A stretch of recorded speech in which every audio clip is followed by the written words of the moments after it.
Hey guys, welcome back to the channel. This is story about what if Naruto takes his training seriously after Wave Back Part 1. Before I start, please do support for more amazing content and comments for Part 2. Do consider to subscribe my channel and share my video to your friends and check out the description as well. Let's start the video. Naruto was walking around the village in the land of waves. He could see that everyone was a little happier now that Gato had been dealt with. It was like a veil was lifted and light was returned to the country. Naruto felt happy that he could help with that. Still, his mood was not as happy as the people. He was pretty down about something. It happened earlier today when Naruto went to thank Sasuke for saving him. He was stopped by Sakura. His female teammate gave him a very harsh glare and told him off, blaming him for the condition that Sasuke was in. She then went on to say that he should quit being a shinobi because he was useless. The berating hurt Naruto, and he quickly fled the house. He sighed and thought about what was said to him. He began to think that maybe it was his fault that Sasuke got hurt. It was as the team said, he should have attacked from outside the jutsu that Hokage used. All he really had was the shadow clone jutsu, and it did little to help. Maybe Sakura was right, maybe he didn't have what it took to be a ninja. "It's you!" a voice exclaimed, knocking Naruto out of his funk. He turned to see a woman tending to a ramen stand. Feeling hungry, Naruto made his way to the stand and sat down at it. The woman was smiling at him. "I can't believe that one of our heroes is at my ramen shop. How about a bowl of ramen on the house?" "Okay," Naruto exclaimed and waited for the ramen to come. She served it to him, and he dug in.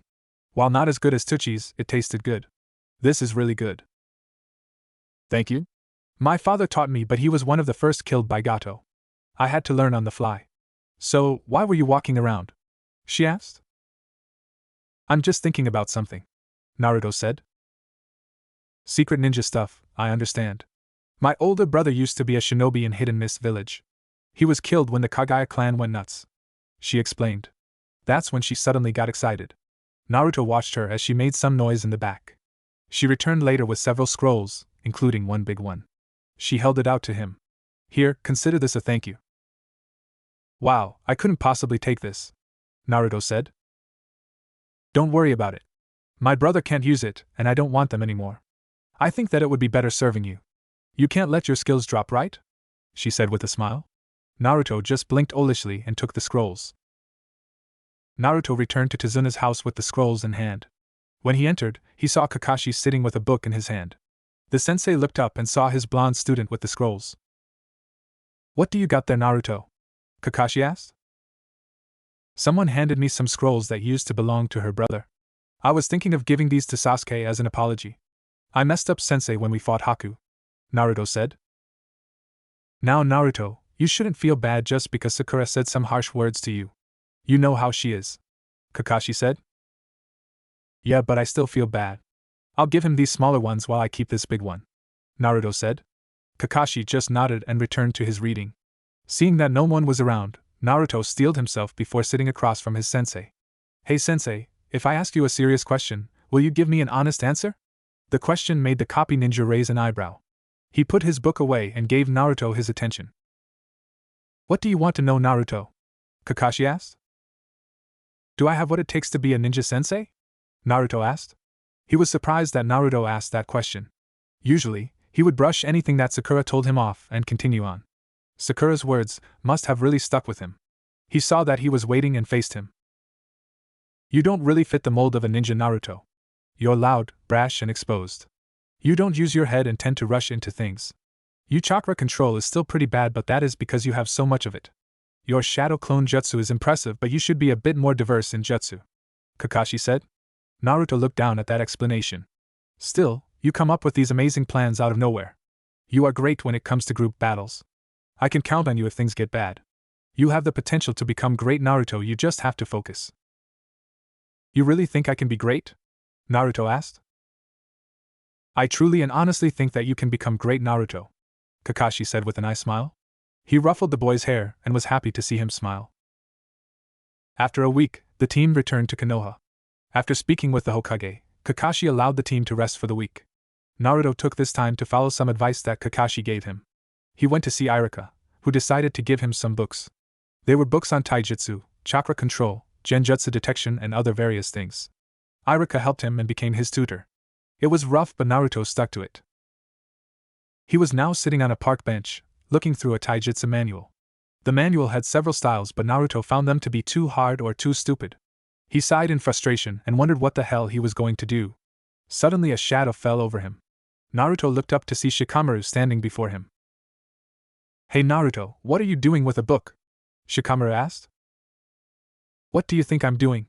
"I was reading," Naruto said. "No, really, what are you doing with a book?" Shikamaru asked again. "You think that you're so funny, don't you? Anyway, I was looking through this manual to find a taijutsu style that would fit me. Iruka-sensei is helping me relearn the academy style, but that just doesn't suit me," Naruto said. "Well, good luck with that," Shikamaru said and was about to walk off when Naruto stopped him.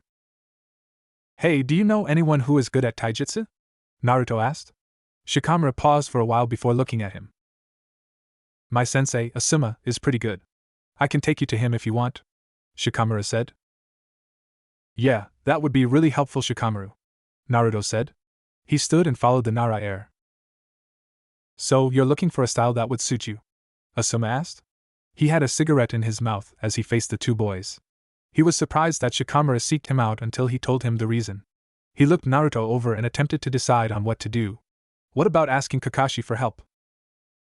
"I would if I could find him. I thought I had him when he went to that store, but it turned out to be a straw dummy. I'm using that as a punching bag," Naruto explained. "Well, I don't know what can help you with. Truth is, I'm not the best taijutsu fighter out here," Asuma informed him. "Well, do you mind if we spar and you can tell me what I need work on?" Naruto asked. Asuma nodded and the two took fighting stance. The spar lasted for a while as Naruto threw punches and kicks at the bearded Jonin.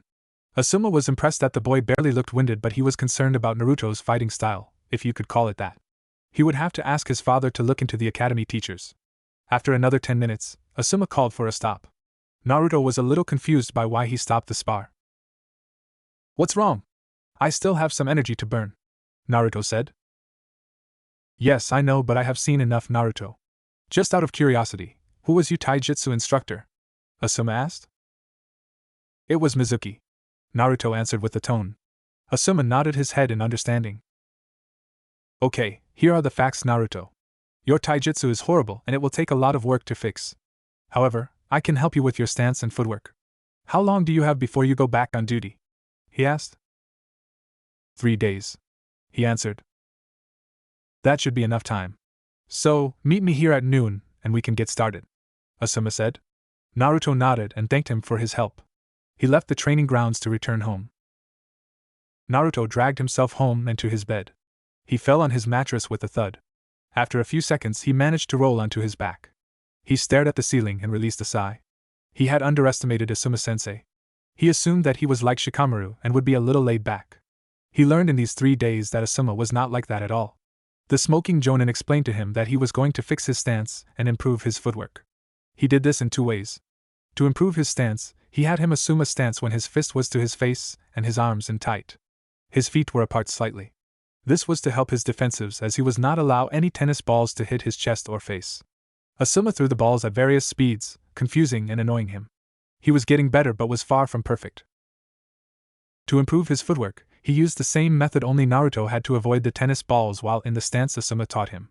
He enlisted the help of Choji and Shikamaru. The balls came at him at various speeds and volumes, forcing Naruto to move faster. He would trip up and get bombarded, but he also improved bit by bit. What made these exercises so exhausting was that they didn't stop until he dropped. Since he always had such high stamina, the exercises seemed to go on forever. Still, he was thankful for the training and promised to keep up with it. The shadow clone jutsu would help him greatly. As he laid on his bed, he turned and looked at the wooden scroll he picked up in the wave. He had forgot about that scroll when he got into his training. He forced himself to get up and made his way to the scroll. He unrolled it and was surprised to see a symbol. It looked like a big circle with several rings within it. Under it were 9 red magatama. He was very confused until he read the words next to it. "To my sons and or descendants. My name is Jishiki, known as the Sage of the Six Paths. This scroll is my will and testament to my descendants who will one day gain the eyes of a god. Use this scroll and let my knowledge help you in mastering your new powers. May this scroll also help you in life. Do not allow your power to corrupt the good that I brought to the world. May this help you find and understand everyone and all things. I wish you great success and longevity." Naruto was scratching his head. Who was the Sage of the Six Paths? Was that someone they talked about in class? He decided to ask Iruka-sensei after his meeting in missions. Maybe he might know something. Unknown to him, a force that was placed in him since birth began to stir. It was as if something was calling to him. He wondered what this feeling was. Asuma walked into a bar after another D-rank mission. Tomorrow, he would be taking his team on their first C-rank. He felt that they were ready and had asked for one. Shikamaru might be annoyed, but he would get over it. Knowing that he would be gone for a while, he decided to get a drink or two with Kurenai. They agreed to meet at this bar. His eyes landed on her, but she was not alone. Anko, Kakashi and Genma was with her. She sent him a hidden message which he received. He went up to the table and attacked, surprised to see them. "Hey guys, funny seeing you here," Asuma greeted. "Hey Smokestack, are you going to join us?" Anko asked. "Sure, I'm taking my team on their first C-rank and I can use a few," Asuma said. He sat next to Kurenai and ordered something to drink. As he waited, his attention was grabbed by Genma. "I'm sorry Genma, what were you asking me?" "I was asking you about your team," Genma said. "They're interesting. It takes a little to motivate both Shikamaru and Choji. Ino's a little too loud and bossy. In all, they are a great team. What about you guys?" Asuma asked. "Hinata is still a bit shy, but she is improving. Kiba is way too brash, and it is a headache to deal with him. Shino is my most trusted student, but I wish he would open up more. They all have the ability to be a great team," Kurenai said. "My team needs a bit of work. Sasuke is arrogant and believes his team to be a burden. Sakura is still very much a fangirl and does not take things seriously. Naruto is like Kiba in a lot of ways, but I am happy to say that he is beginning to take this seriously. Our C-rank was an eye-opener for him, and he is doing things to change himself. Iruka has been a great help," Kakashi said. "Expect some more from the kid Kakashi. He has some potential in him," Asuma said. "Something I should know?" Kakashi asked. "He came to me for some help with his taijutsu. I've improved his stance and his footwork. You may want to help him find a style," Asuma said. "Well then, your drink is on me. Thanks for helping him," Kakashi said. Asuma nodded and the group went into other topics. Team Kakashi was waiting for Kakashi to arrive like usual. They all stood on the bridge and waited for their tardy sensei to arrive. Naruto was get bored just waiting for their late teacher, and it showed on his face. Letting out a frustrated sigh, he decided to go over to one of the posts near the memorial stone. He faced the post and got into that stance that Asuma showed him. As he was in that stance, he threw punches and kicks at the post. He was still get used to the stance as his kicks and punches looked sloppy. His two teammates watched him. "What is that idiot doing? He's going to wear himself out before we get a mission," Sakura said. Sasuke just scoffed at the scene and went back to brooding. As Naruto continued to throw attacks, Sakura just smiled mockingly at him. "Look at him, he's just so bad." "You're not any better, Sakura," voice said from behind her. She shrieked and jumped a few feet into the air. Sakura spun to face Kakashi and glared at him. "Don't do that!" Sakura exclaimed. "You're late," she added, making Kakashi smile at her. He looked back to see Naruto jogging up to them. He did see the stance that Naruto was in and had to admit that it suited him. He realized that it would take him a short while to get used to it. It gave him an idea on what to do today. "Okay guys, today we won't be doing missions. Today, we will be training," Kakashi said. Sasuke and Naruto looked excited while Sakura looked uninterested. Kakashi did a familiar seal and two clones appeared. "Okay then, I will be taking each of you to a different part of the training grounds and work with you. Let's get to it." The original took Sasuke while one clone took Sakura and another took Naruto. Once they were out of sight, Kakashi faced Naruto. "So what are we going to work on, Kakashi-sensei?" Naruto asked. "I think we will continue working on your taijutsu. I do like the stance that Asuma taught you. It fits you well, but you have not gotten use it yet. I wanted to ask you, do you have a particular style?" "Well, the academy style was never really my style. I did try some other styles, but they were too hard. I just took certain things and mixed them up," Naruto explained. "So you're a jumble of different techniques? This could be good or bad depending on how we go about this. For most of the morning, we will continue working on that stance and some simple punches and kicks," Kakashi said. "Okay, sensei," Naruto said, and he got into his stance.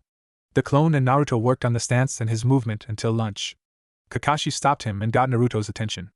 "Okay, Naruto, I want you to list all those taijutsu techniques that you have learned, and we will pick up this tomorrow. Let's go and get some lunch." Naruto nodded and made his way to the bridge as the clone dispelled. Kakashi got the info from the clone and was very impressed with Naruto. He was the good out of this waste of a training session. Sasuke was a huge pain in the butt.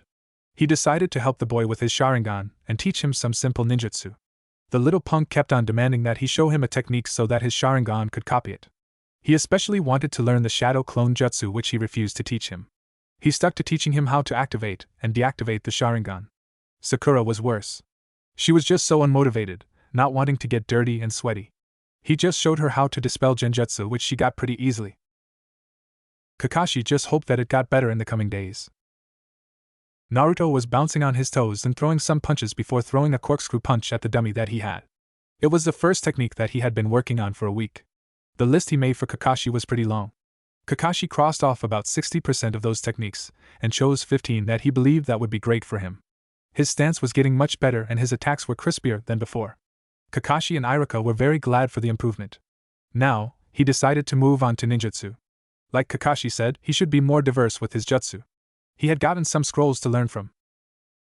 What gave him pause was that he didn't really trust himself to learn without supervision. Iruka was busy now with the academy and Kakashi was very focused on his taijutsu. There weren't many other Jonin he knew who could help. As he threw punches, a name suddenly appeared in his head. He could help him. After all, he was an elite tutor. Ebisu looked at Naruto with a critical look. Naruto stared right back at him. It was a very long stare down that didn't have a clear winner at the moment. After a while, Ebisu sighed and looked at Naruto. You want me to help you with your ninjutsu? Why aren't you speaking with Kakashi about this? Ebisu asked. Kakashi-sensei is focusing on my taijutsu while Iruka-sensei is helping me mentally.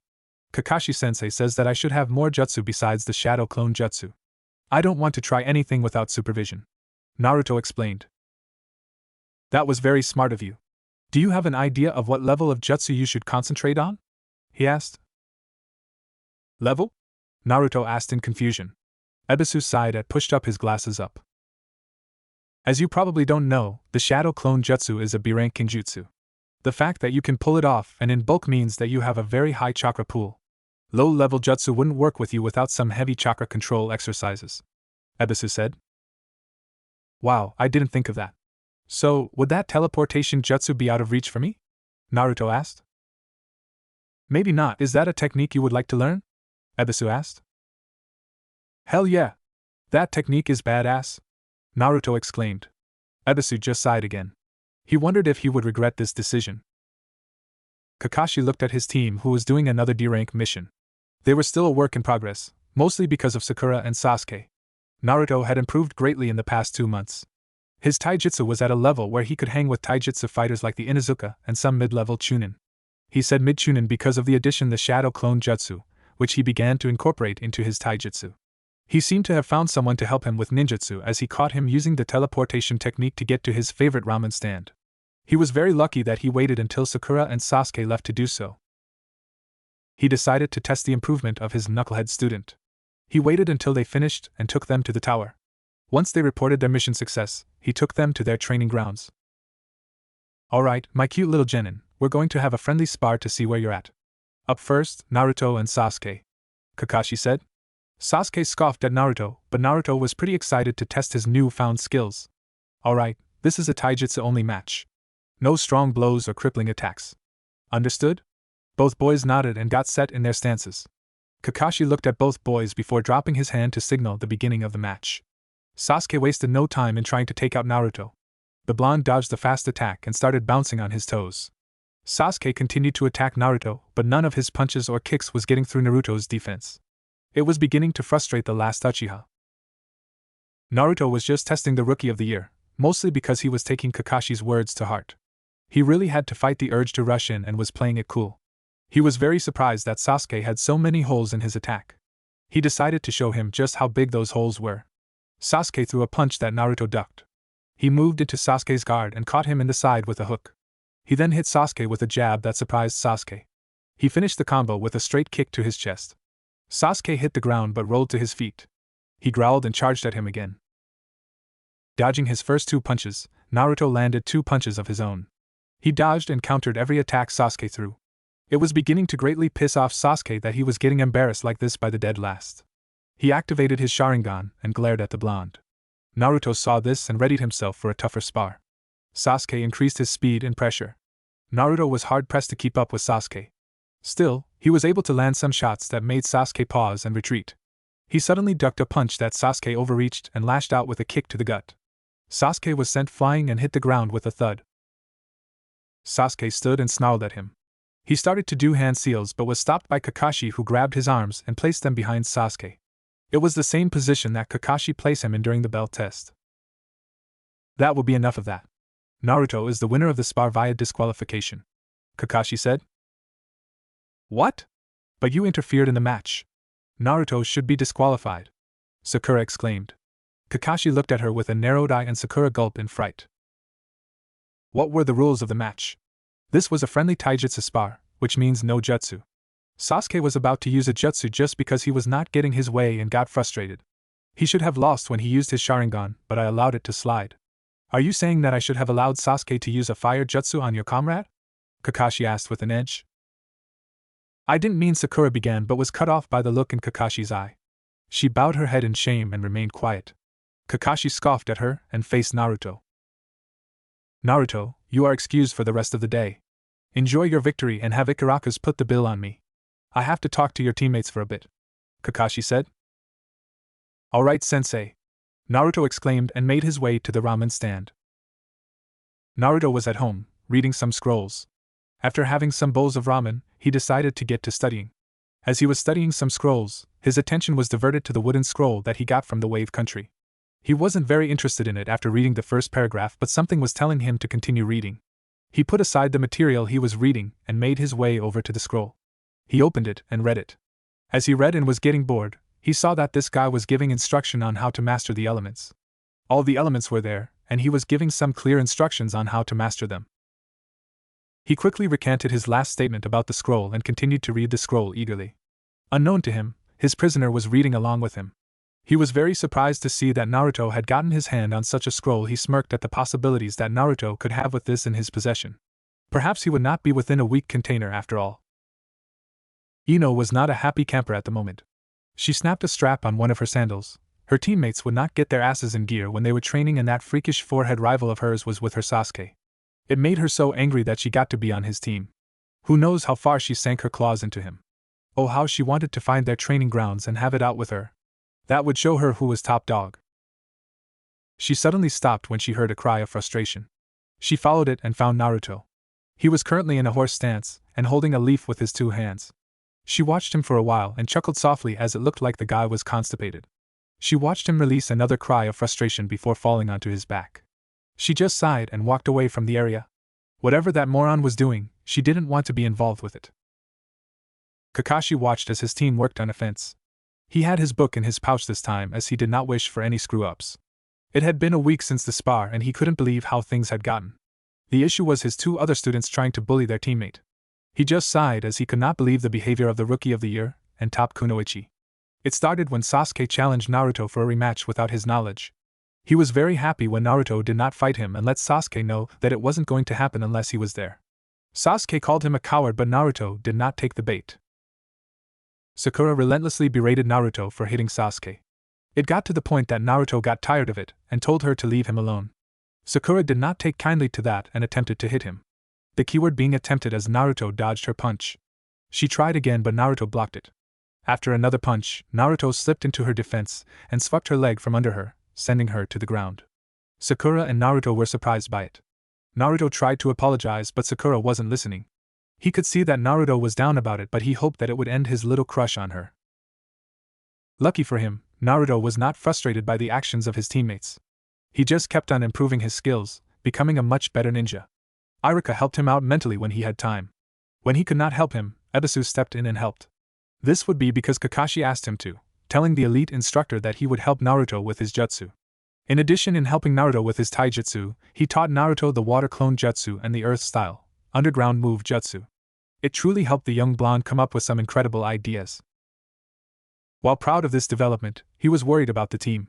Because of that spar, their teamwork had dropped rapidly. It wasn't Naruto's fault, but he was concerned that Sasuke and Sakura may do something that would completely destroy the team. He didn't know what he would think about that.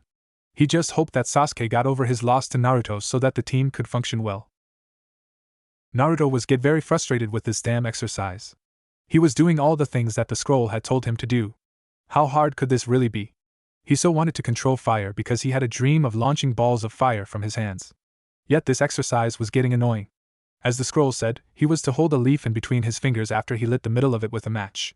He was to send his chakra into the leaf and keep the leaf from burning through. He also had to do some type of breath to match his chakra. It sounded so easy, but he found out that it was incredibly hard. After another failure, he let out a loud shout. That shout attracted the attention of a certain blonde-haired kunoichi. "Geez, Naruto, must you be so loud?" Ino asked. Naruto looked at her and wondered what she was doing here. "Hey Ino, what are you doing here?" Naruto asked. "I passed by this place on my way home." "What are you doing?" Ino asked. "Training. This new exercise is kicking my ass. I want to figure this out on my own, but I might have to ask Kakashi-sensei for his advice," Naruto said. "If I was you, I would ask everyone for help. You are the dead last after all," Ino said with a smirk. "Does that make you feel superior or something?" Naruto asked with a frown. While he knew that he was a poor student, he had made great strides in getting better. Irika, Ebisu and Kakashi had said so. Ino noticed the tone, and she did not like how he spoke to her. "You just need to accept your shortcomings, Naruto. You're just not that good," Ino said smugly. "This is coming from a girl who has a family of shinobi and lost out to Sakura for top kunoichi," Naruto countered. Ino balled her fist and glared at Naruto. "Hey," Ino began, but she was cut off by Naruto. "Look, I'm really busy in becoming a better ninja so that I help my team. So, I'm going to leave and let you get back to fixing your hair for the team," Naruto said. With a wave, Naruto used the teleportation jutsu to leave. Ino was shocked, but it was not by Naruto using that technique. It was because the dead last had just told her off, then interrupted her and finally ignored her. Her shock quickly turned in anger. She would not allow this to stand. The next time she saw the blonde, he was going to get an earful and a beating. No one blew Ino Yamanaka off and got away with it. "Is something the matter, Naruto?" Irika asked him. "Nah, it's probably nothing," Naruto said. Honestly, he felt a cold shiver go up his spine. It was as if death was after him. He shrugged it off and faced Irika. He ran into the chunin after he escaped Ino. The instructor offered to treat him to some ramen, and he accepted. Still, it did not stop him for his current thoughts. "Hey sensei, do you know what your nature affinity is?" Irika blinked at the question but decided to answer. "Actually, I do not know my nature affinity. That's a little out of your realm, Naruto. While you have been improving, that is a Jonin exercise," Irika said. "But Irika-sensei," Naruto whined. "If I can finally get this exercise down, I could be slinging fire around like that. The scroll that I read it from has exercises on how to do for all the elements." Irika was confused by what he said. He never got him a scroll with that type of information. "What scroll?" Irika asked. Hiruzen looked at the scroll and was mildly surprised. In his office, Irika and Kakashi stood with him. Hiruzen rolled up the scroll and put it down on his desk. "He certainly has the luck of his mother. When did get this scroll?" Hiruzen asked. "It was during our mission in the Wave Country. I must apologize, Lord Hokage. I should have checked the scroll," Kakashi said. "It does not matter. However, we have our hands on a great piece of history. I always thought that the Sage of the Six Paths was a myth," Hiruzen said. "So what do we do about Naruto? He seems certain that he would be getting that back," Irika said. "I will explain it to him why I will hold it for him. When you feel that he is ready to learn about his affinity Kakashi, I will give it back to him. It is his by right, and it would further his understanding of ninjutsu. Just bring him by later," Hiruzen ordered. The two nodded and left. It would be an hour later, when Naruto was brought before the Hokage. The boy stood in front of him. "You wanted to see me, old man?" Naruto asked. "Yes, Naruto. It is about your scroll. I wanted to let you know that I will be holding onto it for a while," Hiruzen said. But Naruto began but was stopped by Hiruzen. "Naruto, the contents of this scroll is very valuable. If anyone knew that you had a scroll such as this, it could bring you untold troubles," Hiruzen said. "How could that be? It's a shinobi's last will and testament. Who is this guy?" Naruto asked with annoyance. "He is the birth father of the jutsu we use today." Seeing the surprise on Naruto's face, Hiruzen continued. "Yes, Naruto, you are the owner of the scroll of the Sage of the Six Paths, also known as the God of Shinobi. Do you understand the importance of this scroll?" Naruto just nodded at the question. Good. I am not taking it from you, Naruto. It was given to you, thus making you the owner of the scroll. I will make a note of that, and place it in undisclosed location for safekeeping. When Kakashi deems you worthy to learn from it, it will be returned to you. Does that seem fair to you? Hiruzen asked. I guess. Still, it would have been cool to learn how to control fire, Naruto said. Hiruzen just smiled at him. Anyway, I do have something for you, Hiruzen said. He held out 2 scrolls for him. Naruto looked at the scrolls and back at Hiruzen. They contain 2 techniques from 2 very dear people. I believe that it would be happy to see those techniques used again. Wow, what are they? Naruto asked with excitement. One is called the ninja art, Shuriken Shadow Clone Jutsu. This can be used with kunai as well. The other is called the ninja art, Whirlpool Vortex. This is so awesome. Thanks a lot, old man, Naruto said and ran out of the office to get started on his new techniques. Hiruzen just smiled at him. He looked at the Yandame's picture with a smile. Minato, Kushina, may those 2 techniques help your son grow, he whispered. Naruto spared with Kakashi. The Jonin was just defending, but he was very impressed with his blonde student. Within 2 months, he had become a very good ninja. His library of jutsu had grown, his taijutsu was great, he was able to tell that he was in a genjutsu, and his tactics was impressive. His brash attitude was toned down some and he was serious when the time called for it. If he was honest with himself, Naruto could make chunin should he take the exam. Kakashi caught Naruto's fist and flipped him onto his back. Naruto let loose an oomph and laid there for a while. Kakashi gave him a smile. That was pretty good, Naruto. Was that a combination of the teleportation jutsu and clone jutsu? Kakashi said. Nah, I was reading up on one of the team's relatives. Shursui is his name. I read that he was so good using the teleportation technique that he could create afterimages. I'm still not as fast as him, but I'll get there, Naruto said. Don't mention that in front of Sasuke, however. He might not appreciate that, Kakashi said. He needs to just chill out. He and Sakura both need to. I don't understand what their problem is, Naruto said. He was at his wit's end with the 2. Sasuke just kept asking him for another spar. He got that spar about 2 weeks ago. He was allowed to use his Sharingan this time. He admitted that fighting Sasuke was a lot more difficult with it on, but he was narrowly able to pull out a victory. That did not sit well with the last Uchiha who looked ready to roast him. Since then, he could feel the brooder following him. Sakura was worst. He didn't know why she was getting on him just because he beat Sasuke. She would berate him and even made a comment that hurt him greatly. He still liked her, but it was fading fast. The one thing that changed was that she did not try to hit him anymore. He also removed the chan from the end of her name. He just couldn't understand why they were acting like he was the enemy. Shouldn't they be happy that he was improving? Don't worry about it, Naruto. Just leave them alone for a while and they would come around, Kakashi said. I hope that you're right, Kakashi-sensei, Naruto said. Naruto was walking toward Ikaraka's after another mission. He idly wondered if he had forgotten something that he promised someone. He shrugged it off as it probably wasn't important. As he continued on his way, he heard Konohamaru's voice. Worried about his friend, he made his way over to where he heard the voice.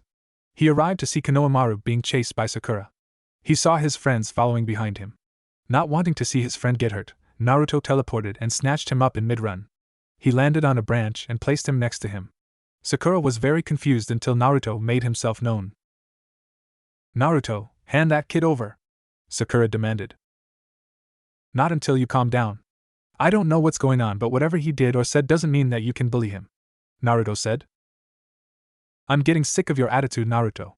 You think just because you beat Sasuke by luck that you're top dag, but the truth is that you're still a dead last, Sakura spat. At least I'm doing something. You're considered the top kunoichi, but you just as bad as Ino is. Maybe if you put a little effort into your training, you wouldn't be so far behind me or Sasuke. Naruto spat right back. Sakura was seething at his words and looked ready to try something. She was stopped by an unfamiliar voice. I thought Konoha valued friendship and all that garbage, the male voice said. Naruto looked at the 2 teenagers and wondered who they were. He saw their forehead protectors and noticed that they were from Suna. From his studies with Iruka, Konoha and Suna were allies. Still, that didn't mean that they could walk around freely. Are you guys here on a mission from Suna? I know that we're allies, but without identification, you're not allowed to walk around freely, Naruto said. Wow, haven't you seen the foreigners entering your village? The girl asked mockingly. You'll have to forgive me. I have been busy with my training to notice. But with what you said, that means that the chunin exams are being held here. Naruto said. That was another thing he learned from Iruka. He knew that it was a biannual exam that every nation participated in. Good guess, you're not as out of the loop as I first thought, the girl said. I have a great tutor. Anyway, I apologize for our behavior and for delaying you. If you don't mind, I'll be going with my young friends here, Naruto said. He led Konohamaru and his friends out of the area. When they were far enough, Konohamaru looked at Naruto. Thanks, boss, for saving me from that harpy, he said. No problem, but why was she chasing you? Naruto asked. She was bad-mouthing you, boss. Konohamaru didn't like it and insulted her. She got really angry and began to chase him. Moegi explained. Naruto just sighed at that. He was really getting sick of this. He didn't like that Sakura would just chase Konohamaru like that. This put a really damper on his feelings for her. He quickly shook it off and took his friends to Ikaraku's. Naruto, Sakura, and Sasuke waited for Kakashi to arrive. Naruto stood as far away from the two. He didn't really feel like being around them. After he had lunch with the Konohamaru Corps, Naruto began to think about his teammates. He didn't understand what their problem was. He was training so that he would no longer be a burden to his team, like Sakura told he was bad in the wave. He got help for others and he was improving at a rate that he thought they would appreciate. He thought that this would have brought the team together. Boy, how wrong he was. He then thought about the chunin exams. He knew that it was an exam to go up in rank. He wondered if Kakashi would nominate the team. He really wanted to show how much he had improved. He also hoped that he could go up in rank. While he wanted to get closer to his teammates, he was beginning to see that it would not happen. He sighed and made his way toward a training ground. Every Jonin and chunin was standing before the Hokage. It was that time again. The chunin exams were upon them and they were there to make the choice of which team would participate. Hiruzen got everyone's attention and the noise died down. Okay, as you know, the chunin exams are being held in Konoha this year. I would like to hear if you will nominate your teams, Hiruzen said. Kakashi stepped forward and faced his aged leader. I, Kakashi Hatake, nominate Team 7, which contains Sasuke Uchiha, Sakura Haruno, and Naruto Uzumaki, he said. Kurenai stepped forward. I, Kurenai Yuhi, nominate Team 8, which contains Shino Aburame, Hinata Hyuga, and Kiba Inuzuka, she said. Asuma stepped forward. I, Asuma Sarutobi, nominate Team 10, which contains Choji Akimichi, Ino Yamanaka, and Shikamaru Nara, he said. Everyone was muttering and whispering about what just happened. Iruka wanted to say something but held his tongue. He decided to confront the three Jonin after the meeting. After a few more Jonin entered their teams, the Hokage dismissed the group. Iruka left to catch up with the three and called out to them. Hey Iruka, is there something wrong? Kakashi asked. Yes, I was wondering if it is okay that you nominated your teams. They are still very young and these exams can crush them, Iruka said. I understand your concerns, but I am confident that my team will do well. You should have a little more confidence in them. You helped throughout the academy and prepared them for the ninja world. I know that they will do well in these exams, Kakashi said. Okay, but what about your team? Aren't you a little concerned about the relationship of your team? Iruka countered. A little, but when it comes down to it, I know that they will come together when the time comes. Don't worry so much about it, Kakashi said with a nice smile. Iruka just sighed and decided to trust the three Jonin. Naruto looked at the form that Kakashi had given to them. It was an entrance form to the chunin exams which would be starting in 2 days. It didn't give him a lot of time to train. He decided to search out Iruka. He found the man about to leave the academy. Hey Iruka-sensei, do you have a second? Naruto asked. Naruto, what can I do for you today? Iruka asked. I was hoping that you and I can have a little spar. Iruka looked at him with surprise. Naruto decided to elaborate further. Kakashi-sensei nominated us for the chunin exams. I was excited at first, but I kept wondering if I was ready for the exams. So, I wanted to spar with you, a chunin, to see if I can hang with you, he said. Iruka couldn't believe his luck. Despite trusting Kakashi, Asuma, and Kurenai, he went to the Hokage who allowed him to test the rookies. He was glad that Naruto was being so mature. Fine, let's go to the sparring circle, Iruka said. The two walked over to the field where they had spars. The two friends stood across for each other. Alright Naruto, you may use everything in your arsenal and I will do the same. Right, Naruto said and slipped into his stance. Iruka did the same and awaited Naruto's attack. Naruto made the first move his usual. Shadow Clone Jutsu. 4 clones appeared and charged at Iruka. Iruka pulled out some shuriken and launched them at the clones. The clones dodged the attack and continued their charge. He prepared himself, but suddenly lost his footing. The ground below him began to suck him down. He cursed as the clones closed on him. He covered himself as the clones began to wail on him. The clones stood over the downed Iruka, who had half of his body sunk into the ground. They were on alert, as it seems to be way too easy. One of the clones put their hands in the rat seal and unleashed a bit of his chakra. It dispelled the genjutsu that Iruka had used. That's when an explosion caught the 4 clones and dispelled them. Naruto was wondering what the hell just happened when he quickly rolled out of the way. He jumped into the air and threw 3 shuriken. Iruka blocked them with a kunai and charged at Naruto. Naruto landed and met his charge. The two engaged in a taijutsu match. Iruka was only countering Naruto, but that was few and in between. Naruto's taijutsu had improved greatly, and it was effective. It was as if his style was meant to slow him down and to be painful. Iruka found an opening and threw a hook at Naruto. He was surprised that the hook passed right through him. That's when Naruto appeared and launched a powerful punch to his side and sent his to the ground. That is when the spar ended. Naruto ran to his teacher, who was holding his side. "Oh man, Iruka-sensei. Are you alright?" Naruto asked with worry. "Yeah, just give me a few minutes, Naruto," Iruka said. He looked at his former student. "Was that a corkscrew punch?" "Yeah, Kakashi-sensei allowed me to use it since I can take some damage," Naruto said with a grin. "But what was that move from before? It wasn't a clone jutsu that you switched with," Iruka said. "Oh, that was my illusion dance. I created it after I did research on this guy called Shursui Uchiha. It's not on his level, but it will do for now," he explained.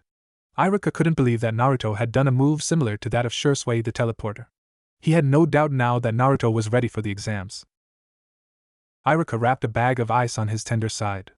Naruto's strength was something that was very dangerous. He would be sure to practice his evasion skills. He was suddenly approached by Kakashi. The masked ninja gave him an eye smile. "So, how were they?" Kakashi asked. "I agree with your and the others' decision. They are ready for the chunin exams," Iruka said with a wince. "Naruto did a number on you, huh? His style is pretty impressive. I've never thought to use low kicks, knees and elbows. Also, I've never want to be caught in his clinch," Kakashi said. "I'm still a little worried about your team, Kakashi. Naruto talks to me about the situation. Are you sure that you can trust Sakura and Sasuke?"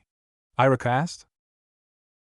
"I'd be lying if I said that I wasn't concerned, but I trust that they will be able to put their difference aside and work like a team," Kakashi said. Iruka just nodded at his answer. Naruto took a seat while Sasuke and Sakura surveyed the room. He checked his equipment again just in case he forgot something. He was nervous, that much was sure. He had a right to be, as he remembered what he saw earlier.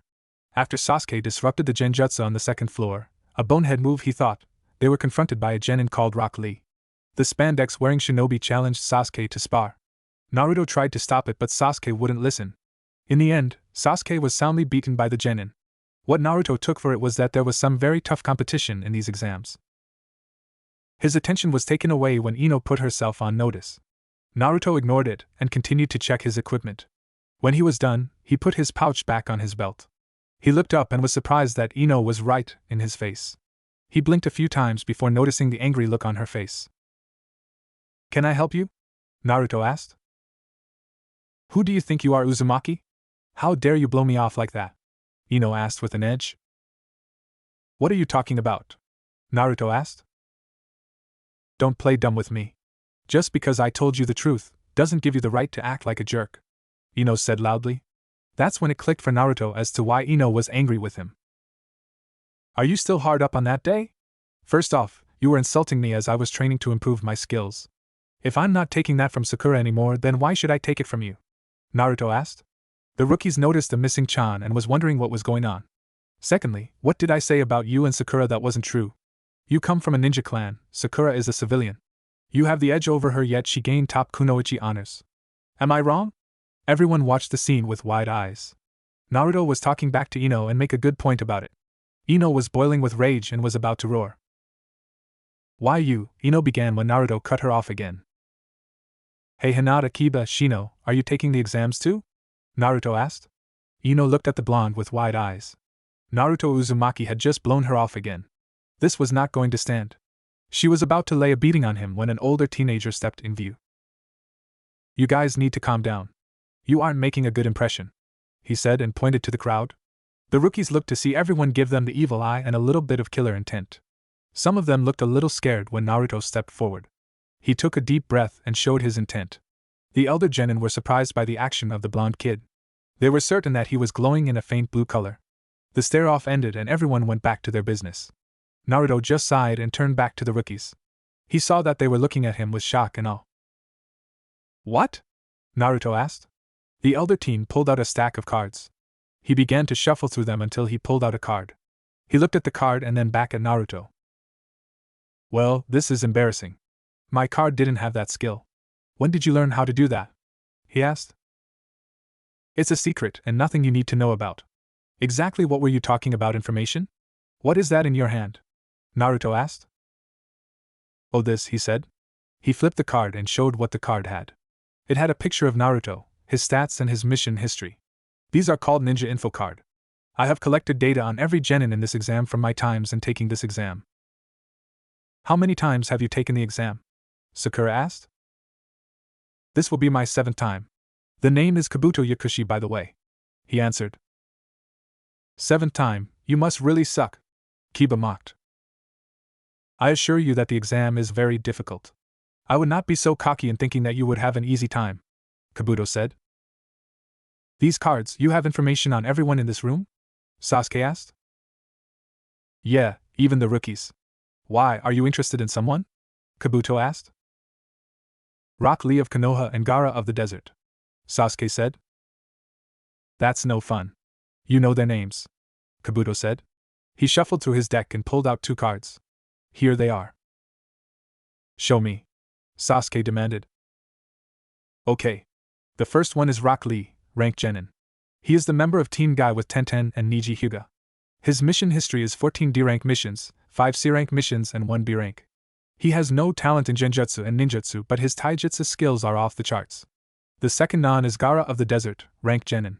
He is the member of Team Baki with his siblings, Temari and Kankuro. His mission history is 0 D-rank missions, 5 C-rank missions, 5 B-rank missions and 2 A-rank missions. On each mission, he has come back from without a scratch on him," Kabuto told the group. Naruto was shocked at this. Seeing the picture, he turned to face the one called Gaara. He saw that he was wearing a black full-body suit with t-shirt-like sleeves, 3/4 length legs, and an open neck. With this, he wore a white cloth over his right shoulder and the left side of his hips, and a wide leather band system over the left shoulder and right side of his hips. With this leather band, he carried around his gourd that contains his sand. He also wrapped his forehead protector over the band.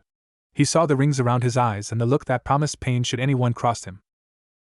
He looked very dangerous but couldn't understand how he could do such mission and now receive an injury. Did he have some type of defense that was not known? He had read about the 3rd Kazekage from his studies with Iruka and how he had a similar defense. He was so into his thoughts that he missed Kabuto getting attacked. He was brought out of them when several chunin and 1 jonin alerted everyone. The chunin exams were about to begin. Naruto let out a sigh of relief when they left the academy room. He sighed because he was happy that he was able to get past the first part of the chunin exams. When it was discovered that it was a written exam, he nearly had a heart attack. Despite Iruka's help, Naruto was still woefully underprepared. He just wasn't that book smart. He did enjoy learning from jutsu scrolls and tactic scrolls, but stuff like history, economics and politics just bored him to death. When he saw the test, he almost had another heart attack. There was no way that he could answer any of these questions. He knew that he had to cheat. He was able to do a clever switch with someone 2 seats in front of him. He had to first create a diversion in which he got a ninja from Takigakure and a ninja from Amigakure get into a little brawl. He then created a clone and had it transform into Akamaru. The clone then bit the guy he was going to steal from. His clone dispelled and he was able to switch papers. Kiba got the blame and had 2 points deducted. Naruto was a little uneasy about that since Hinata sat right by him, but he wasn't going to be the one to get his team kicked out so soon. After a mental attack by the first examiner, he told everyone that they passed and the hidden meaning behind the test. He was surprised that they wanted them to cheat. He was very glad that Ibiki did not call him out on his little plan even though he said that it was genius. When he finished his explanation, a black ball crashed through the window. The ball unraveled and appeared was a very sexy-looking woman. The banner behind her introduced her as Anko Mitarashi, the second examiner. As a joke, he put up a card that had an 8.5 score on it. She actually pouted at the score. She berated Ibiki for the amount of teams left and told everyone that she was going to cut that down to half.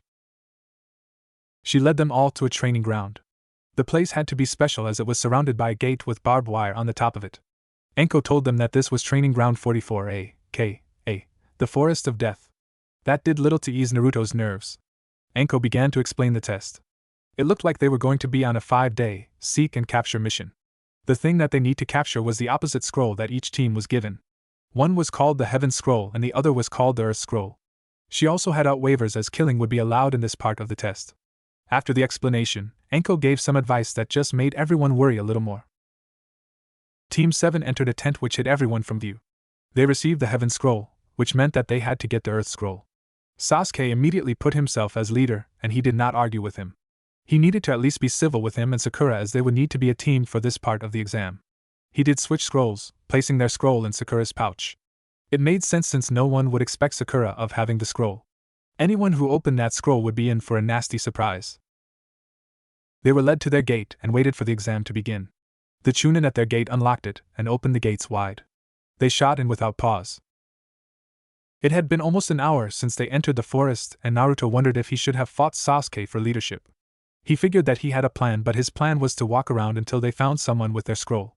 To him, it was a bad idea. He looked to his left and let out an annoyed sigh. "Hey, I'm going to take a leak," Naruto said. "You, don't say such things in front of a lady, idiot," Sakura exclaimed. "Hey, maybe you should tone it down a bit. We are in a forest filled with people who would love to kill us," Naruto said sarcastically. He walked away and entered the bush. Sakura huffed and made some comment about the blonde. It didn't take long before Naruto returned. "Alright then, let's get going," Naruto said. Sasuke nodded and they began to leave. 2 seconds later, Sasuke attacked Naruto. Naruto was very surprised by the attack and was caught off guard. A spin kick to his jaw sent him flying into a tree. Naruto stood up and spat out a little bit of blood. "What the hell is your problem? When you're trying to impersonate someone, make sure that you get everything right. The holster is on the wrong leg." Naruto chuckled, but a puff of smoke revealed a genin from the hidden ring. "That's pretty good," he said before pulling out a kunai. "Let's see how good you really are." The two jumped at each other. They were moving so fast that Sakura couldn't keep up. All she could hear was the clash of their kunai. The exchange lasted for a little while longer before they both landed across from each other. The aim genin chuckled again. "You're not half bad. A pity, because if you don't give me what I want, you'll lose this part of the exam." "I seriously doubt that," a voice said. The aim genin looked up but had to move as something was coming at him. It turned out to be one of his teammates. Someone landed on the ground and he saw his other partner over his shoulder. In Naruto's hand was a heaven scroll. "But how?" the genin stuttered. "You guys are pretty good, but I've known that you've been watching us. A nice touch with the genjutsu, but I've trained to be able to know when a genjutsu has been used. As for your teammates, I reversed your ambush and did one of my own. The guy you had close by with the scroll never saw it coming. They aren't dead, but it'll be a while before they wake up," Naruto explained. The genin glared at Naruto, but he knew that he was outnumbered. He threw down some smoke pellets and made his way to his teammates. When the smoke cleared, they were gone. Naruto smirked at his team and pocketed the extra heaven scroll. His smirk fell when Sakura got in his face and berated him. He missed the look of envy in Sasuke's eyes. He was battling that aim ninja for a while and knew that he would be a tough challenge. By the way Naruto nonchalantly explained his ambush, he felt that they weren't anything great. It burned Sasuke's pride that the dead last was getting stronger. He had very few successes in tailing Naruto, but when he did succeed, Naruto was either studying with Iruka, working on chakra control with some guy in shades, or sparring with Kakashi. He wasn't learning anything that he had not seen before. He glared at the blonde before walking over to stop their argument. He would need to keep a very close eye on his blonde teammate. Naruto looked at the snake with an annoyed look. That trick that he used with his shadow clones was just something he came up with in a pinch. As he tried to regain his breath, he thought back to how things happened. As they continued on with Sasuke's plan, they were once again ambushed. This time, they were hit with a very power wind-style jutsu. Sasuke was able to catch Sakura as he was sent flying away. When he landed, he was suddenly attacked by the snake he just blasted his way out of. That's when the snake vanished in a puff of smoke. That was pretty weird, but Naruto didn't dwell on it. He needed to get to his team and fast. Sasuke was not having a good time. He and Sakura were in the fight of their young lives. They had found the caster of that wind jutsu when she attempted the same trick as the aim ninja did. Sasuke again was able to see through it, and the two stood in front of a teenager kunoichi. She had a scroll that they could use, so Sasuke challenged her. He should have taken Sakura and ran. The young woman was no genin. She was too powerful to be won. She seemed to have a creepy obsession with him, and continued to chase him.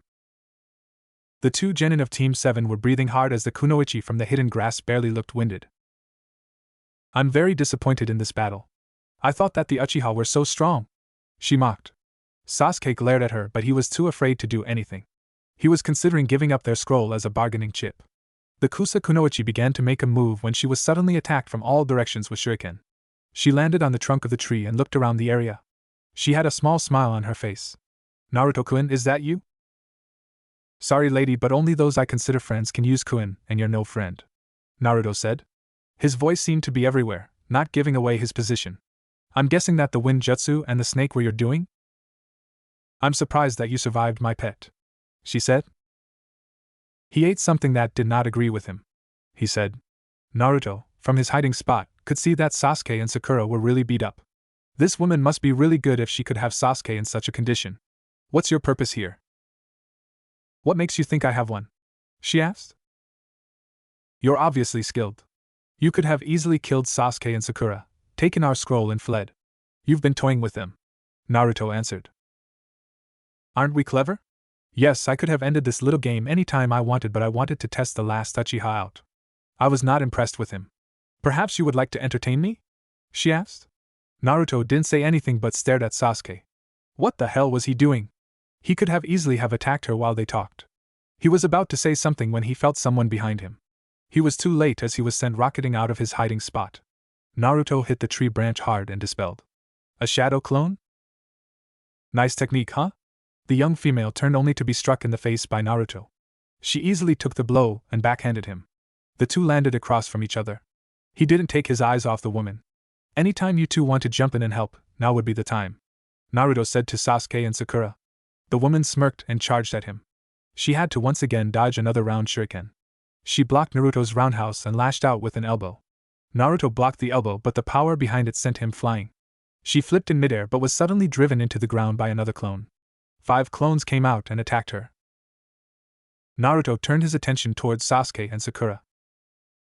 Aren't you guys going to help me? Naruto asked. We need to get out of here, Naruto. She'll pick us apart, Sakura exclaimed. We have to slow her down first. She no genin and my clones will not last long. We need wound her enough so that we can escape, Naruto explained.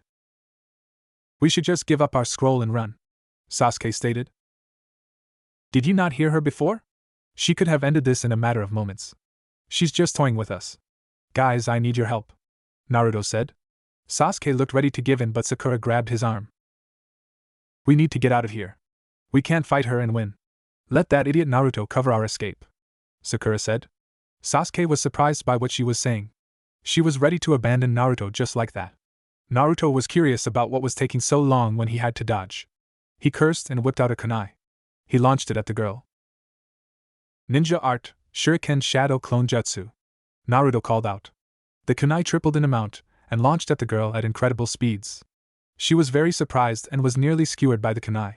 Seeing this, Sasuke was in awe and jealous. When did Naruto learn that technique? Was Kakashi teaching Naruto instead of him? With such thoughts, Sasuke made his decision. He took off with Sakura in tow. Naruto turned to see them leave and was in shock. What the hell? Where are you guys going? That's a shame. Naruto quickly turned to face the kunoichi. I did not expect the last Uchiha to be such a coward. She then faced Naruto and smiled. What will you do now, Naruto? You are all alone and have no backup. Naruto was shaking with rage and it was directed at his fleeing teammates. This was the ultimate form of betrayal. He couldn't believe that they would break the motto that was set by their sensei. Despite his rage, he knew that he had to protect him. She was after that bastard for some reason. They were still teammates until he got his hands on them. The woman watched as Naruto pulled out 2 kunai and slipped into a fighting stance. I don't know why you want the coward, but he is still my teammate. I will protect him no matter what the cost, Naruto said with conviction. Besides, you're not just going to let me leave. You are much smarter than people think. Let's see if you can keep such a promise, she said. She readied herself to attack. Naruto readied himself for the battle of his career. Naruto was breathing hard and could barely keep his arms up. He felt like he had been fighting for half an hour, but it was actually for 5 minutes. He didn't know who this woman was, but she was much more skilled than a regular genin. She was just toying with him and enjoying it. He had not been able to land a critical blow on her. He needed to do something fast. The woman charged at him again. Naruto readied himself as she attacked him. The attack was fierce, but Naruto managed to only get minor injuries. He managed to kick her in the face and got some separation. He threw another shuriken and did some seals.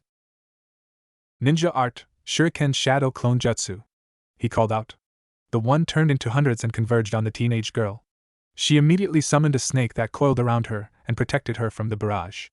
Naruto knew that he was running out of time and had to do something now. He looked to the ground and suddenly got an idea. He would need to use a lot of chakra, but it was his only chance. Naruto stood on the side of a tree before running up the side of it. He entered the leaves and hid. The girl smiled and was about to give chase when she heard him call out. Multiple shadow clone jutsu, Naruto shouted.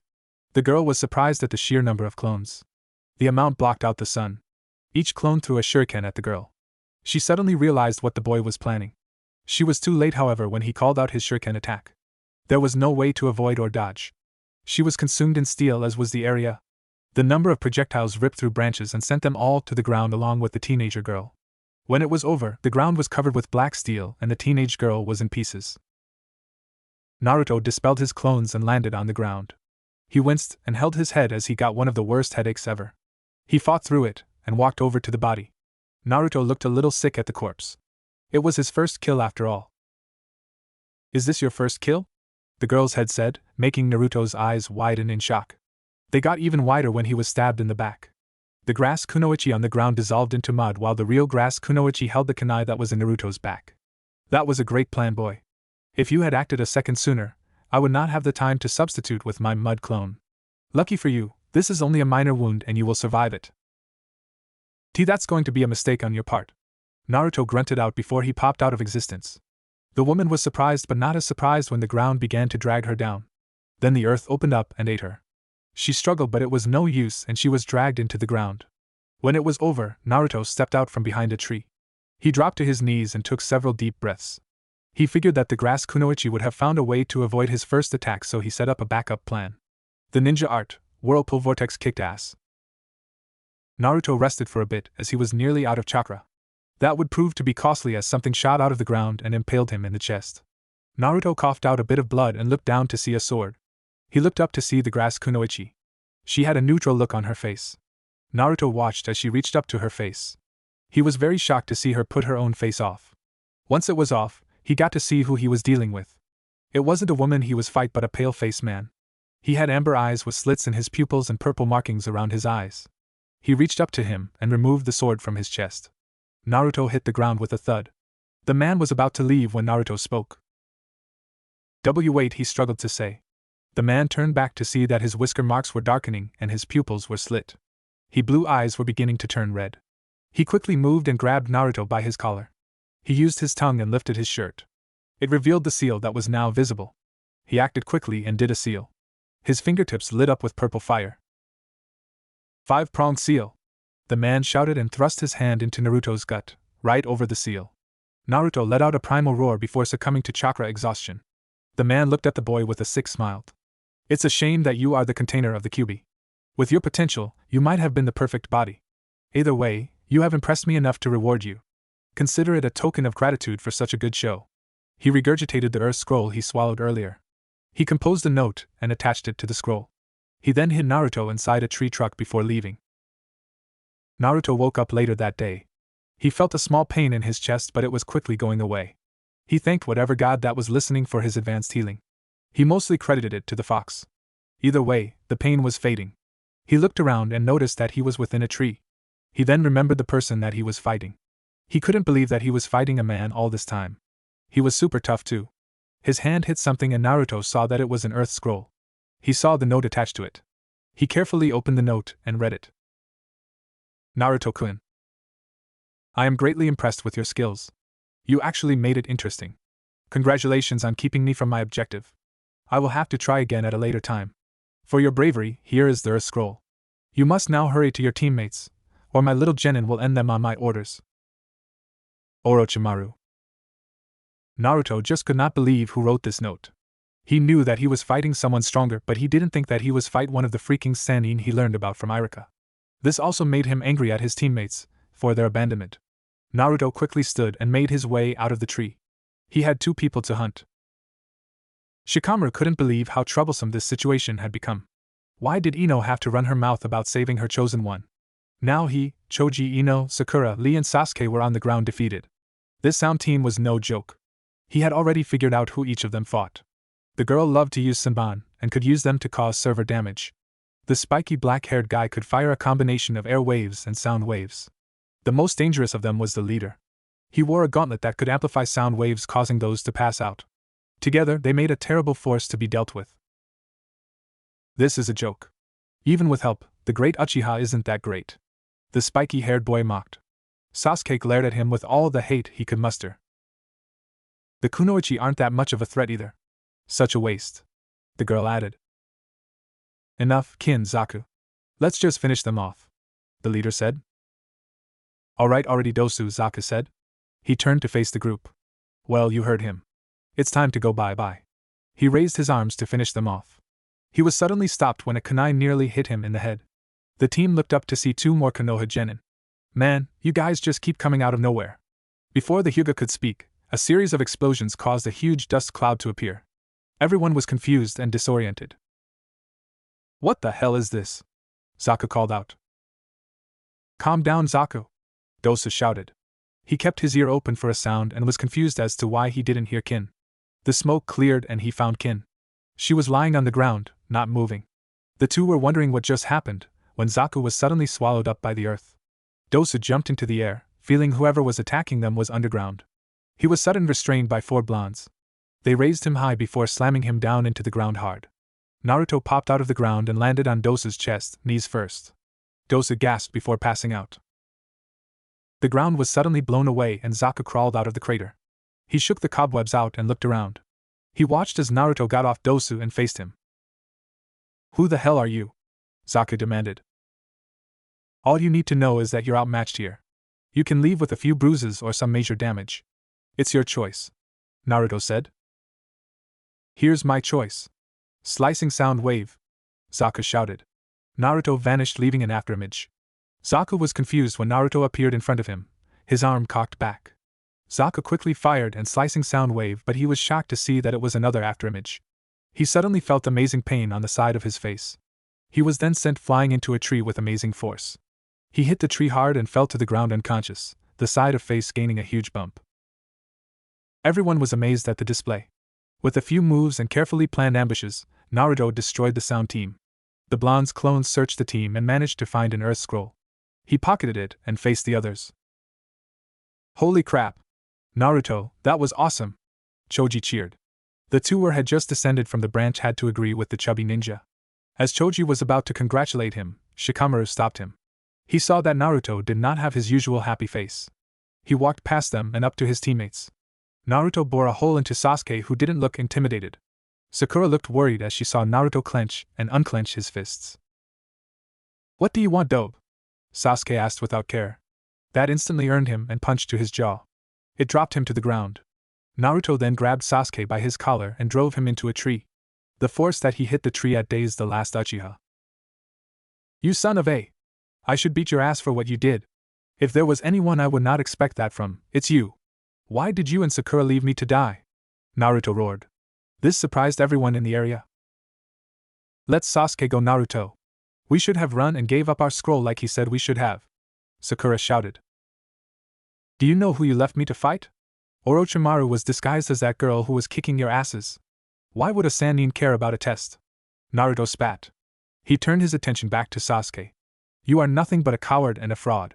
You think that you're the shit, but you're nothing but talk. How are you going to fight and kill your brother when his strength dwarfs yours? Are you going to run like the little bitch that you are? You will release me now, Sasuke shouted. You don't make demands of me, Uchiha. As far as I'm concerned, you and Sakura are no longer my teammates. You broke Kakashi's rule, and to me, you 2 are worse than trash. Naruto shouted back. He shoved Sasuke to the ground and spat on Sakura's foot. He jumped into the trees and was gone from sight. Sakura looked around and saw that everyone was giving her and Sasuke dirty looks.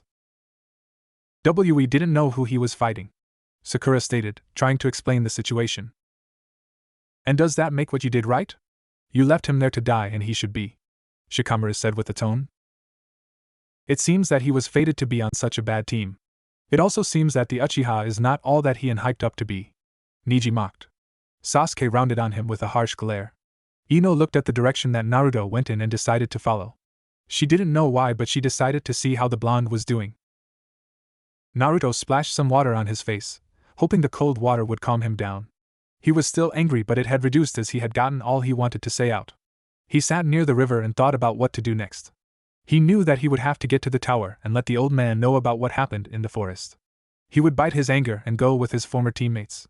He had both scrolls so they wouldn't be in each other's company for long. He suddenly heard something and pulled out a kunai. He got ready to attack until he heard the voice. Wait a minute, Naruto. It's me, Ino, she called out. Naruto relaxed his guard a little and waited until she came out. She noticed that he was still on edge but realized that they were still participating in an exam. The two just stood there for a while before Ino spoke. So, had a rough day? Ino cursed at her stupidity while Naruto looked at her with a deadpan look. Sorry, I know that you've had a rough day. I was just trying to lighten you up. It's okay, Ino. I just need some time to cool off. I can't do that in front of them, Naruto said. If you want, I can ask the guys to come along with you. You know, so that you can have some company to talk to, Ino said. You would do that just to keep me company? Naruto asked skeptically. Hey, do you want the company or not? Ino asked hotly. Naruto smiled for a brief moment before answering. Thanks, Ino. Do you have both scrolls? Naruto asked. We need a heaven scroll, Ino said. Naruto pulled out the scroll he took from the AIM team and tossed it to Ino. It's a thank you for helping keep Sakura and Sasuke alive, Naruto said and walked past her. Ino looked at the scroll and smiled. Maybe Naruto wasn't such a pain after all. She followed him back to the camp. It took a while for Ino to return with Naruto in tow. Naruto glared at his teammates, and they returned the glare. Everyone there could feel the tension between Naruto, Sakura, and Sasuke. Ino cut in before anything could happen. Hey guys, getting Shikamaru's and Choji's attention. We're going to be traveling with Naruto and the others to the tower. 2 teams are better than 1, right? Ino asked. How are we going to do that without a heaven scroll? Shikamaru asked. Ino answered him by holding up said scroll. Sakura noticed the scroll and was furious. How could you give them our scroll, Baka? Sakura exclaimed. Naruto didn't answer her, and just walked up to her.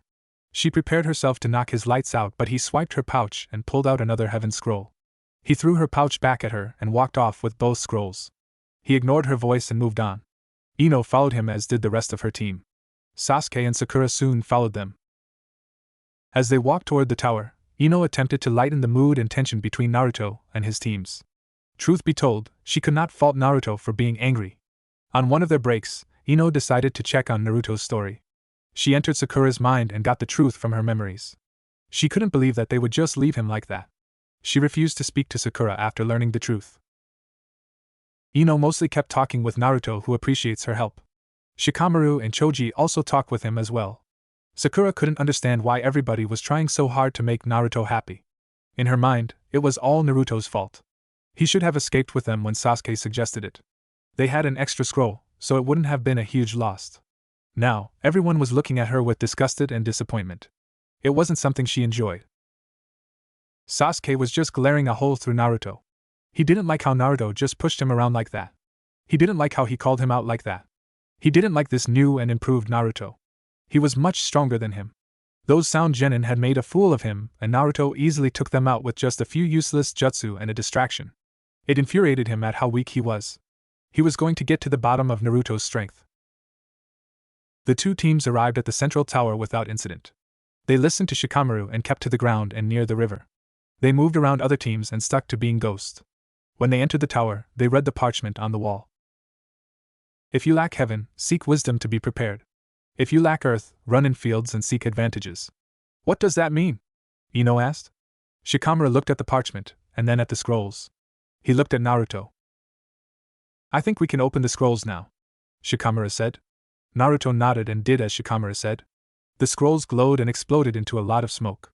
When the smoke cleared, both teams were face to face with Izumo Kamizuki and Kotetsu Higane. Well, look at what we have here. You guys formed some sort of alliance? Asked Kotetsu. 2 teams are better than 1. So does that mean we passed this troublesome test? Shikamaru asked. Yeah, that's right. Congratulations on completing the second part of the exam, Izumo said. Before any other things can be said, Naruto stepped forward and faced the 2 chunin. Hey guys, is the old man in the tower? Naruto asked. Yeah, he's here, Kotetsu said. I need to see him. He has to know that something happened in the forest, Naruto said and handed Kotetsu the note he kept. Kotetsu looked at it and went wide-eyed. Open your jacket, Uzumaki, he said with seriousness. Naruto was confused but complied with him. When he did, he showed the bandages that he wore. Kotetsu was worried, as was Izumo. He looked toward his partner and nodded. Izumo was gone in a flash while Kotetsu looked at Naruto. I'm taking you to the infirmary, Naruto, so hold on. Naruto wasn't given any time to acknowledge him before he was taken away. Ino and the others were confused and worried about the blonde. I wonder what that was about, Choji asked. He looked to get an answer from Naruto's team when they were gone as well. Hey, where did they go? Team 10 looked around and could not find either member of the dysfunctional Team 7. Those weasels, they're probably going to rat on Naruto. Knowing Sakura, she'll probably lie, Ino said. It's troublesome, but we better find them and make sure that she tells the truth, Shikamaru said. Knowing that this was as excited as Shikamaru would get, they set out to find Team 7. Sakura searched frantically for the Jonin lounge. She jumped to the conclusion that Naruto was going to tell the Hokage about what happened in the forest. She figured that she should get her story to Kakashi before Naruto told the Hokage. Sasuke decided to follow her, but for a much different reason. After searching, they found the lounge. They entered and searched for Kakashi. They found him, reading his book. Kakashi-sensei, Sakura called out. The one-eyed Jonin was surprised to see either one of them, so early in the exam. Well, this is a surprise. You guys made it with 3 days left. I'm very impressed, Kakashi said. That's when he noticed that Naruto wasn't with them. Where's Naruto? That's what I need to talk to you about. Sensei, Naruto, Sakura began but was suddenly cut off by Ino's voice. Naruto, what's Sakura? I hope that you're not planning to put the blame on Naruto for what happened in the forest, Ino said. This is none of your business, pig, Sakura snarled. I'm making it my business, forehead. You were about to lie about what you and Sasuke did. I'm not going to allow that to happen, Ino said. Since when do you care about Naruto? Sakura asked demandingly. Since I saw your memories while we were traveling, Ino said. Why, you had no right, Sakura shouted. I had every right. You and Sasuke abandoned him to fight someone who was years stronger than him. What was it you said? Oh yeah, let that idiot Naruto cover our escape, Ino said. Sakura was stuttering and was about to shout at Ino until she was forced to turn around. She was confronted with Kakashi's narrowed eye. Is what she said true? Kakashi demanded. Sakura couldn't speak and looked down at her feet. Kakashi narrowed his eyes at her and faced Ino. Where is my student? He was taken to the medical bay. His chest was bandaged. He handed a note to the 2 chunin and they immediately took him there, Choji said nervously. Kakashi nodded and made his way to the medical bay when he was stopped by Sasuke. The two glared at each other. Why have you been holding back with me? Sasuke asked with a tone. Excuse me, Jonin? Kakashi asked him. You've been holding back on me. Where did the dobe learn that shuriken attack? What have you been teaching him and not me? Sasuke demanded. What I teach is none of your concern, Jonin. If I teach you something, it is for your own good. If you don't like it, too bad, Kakashi said and shoved past Sasuke. The boy was enraged at the dismissal and attempted to attack Kakashi from behind. It was a stupid move as Sasuke found himself on the ground, Kakashi's foot stomping on his head. The other Jonin couldn't believe the balls on the kid to do such a thing. Sasuke struggled, but a small twist of his arm made him groan in pain. He turned slightly to see Kakashi's lone Sharingan glare at him. You have disappointed me for the last time. The great last Uchiha, the one to bring justice to his clan, you are a joke. Do you truly believe that strong techniques can defeat your brother, a man who was an ANBU captain at 13? You can train as hard as you can, but it will never be enough. Do you want to know why? It is because you are weak. You are weak at heart, weak at will, and weak at spirit. You are nothing more than a child throwing a tantrum when he doesn't get his way. I would rather teach Naruto because he has the right stuff to be great. You and Haruno-san can consider this your termination from my team. I have no need for trash like you," Kakashi said and released Sasuke. He walked out and left him to stew. Sakura attempted to help Sasuke, but he shoved her away and stormed out of the lounge. Sakura could feel the disappointed looks from the Leaf Jonin. She left soon after, but not before glaring at Ino. Ino wasn't intimidated by the glare. One person in the room was smiling at what he saw and excused himself. It was about time to mark his prize. Hiruzen waited until the medic was done with Naruto's diagnostics. When Izumo arrived and gave him the note, he was incredibly worried. He rushed to the medical bay and demanded that Naruto's bandages be removed. They did as they were told and removed the bindings. Hiruzen was able to relax when he saw that there was no mark on him. He didn't know what Orochimaru's mark would do to Naruto's seal. He allowed the medics to continue and waited for them to finish. That's when Kakashi appeared. "Hokage-sama is Naruto," Kakashi began, but he is stopped by Hiruzen. "They are just finishing up and we will have our answer soon," he said. As soon as those words were uttered, the doctor was done. He looked toward the Hokage and Kakashi. "The kid is fine, like always. All of his injuries are gone, and he is able to move around," the doctor said. He left with his team and the ANBU secured the room. Hiruzen looked at Naruto and smiled. "You shaved a few more years out of my life, Naruto," Hiruzen said. "Sorry about that, old man," Naruto said. "It is okay, my boy. Now, the note you received, I know it is from my wayward student. What can you tell me about your encounter?" Hiruzen asked. "There's nothing I can really tell you. He had an agenda, though. When I arrived on the scene, he was just toying with Sasuke and Sakura. He could have killed them if he wanted to but didn't. When they abandoned me, he toyed with me as well. It was like he didn't want me to die. I don't know what he wanted, but it was like he was testing us," Naruto explained. Hiruzen nodded and patted Naruto on the head. "Thank you for your input, Naruto. I'll leave you with Kakashi so that you can talk," Hiruzen said and left the room. Once outside, he signaled his ANBU. "I want Sasuke Uchiha placed under constant guard now." "Sir," they said and vanished. Hiruzen kept walking to his office and began to wonder what his student was planning next. Sasuke stormed through the halls of the tower. He was irate and enraged at the words Kakashi had just said to him. He was not weak. He was not a child. He needed power to complete his ambition. All these team practices and drills were meaningless. He didn't need anyone's help. Itachi was his and only his to kill. He would make Kakashi pay for his words. The best way was to take out his favorite student, Naruto. He would like to hear what Kakashi would have to say after Naruto couldn't compete anymore. He suddenly jumped back as a kunai flew at him. A purple wall appeared behind him, and he was trapped. "Alone at last, Sasuke," a voice said. He looked forward to see Orochimaru. Sasuke immediately activated his Sharingan and glared at him. This just amused him further. "So now you are ready to fight? The last time we faced each other, you could barely keep up.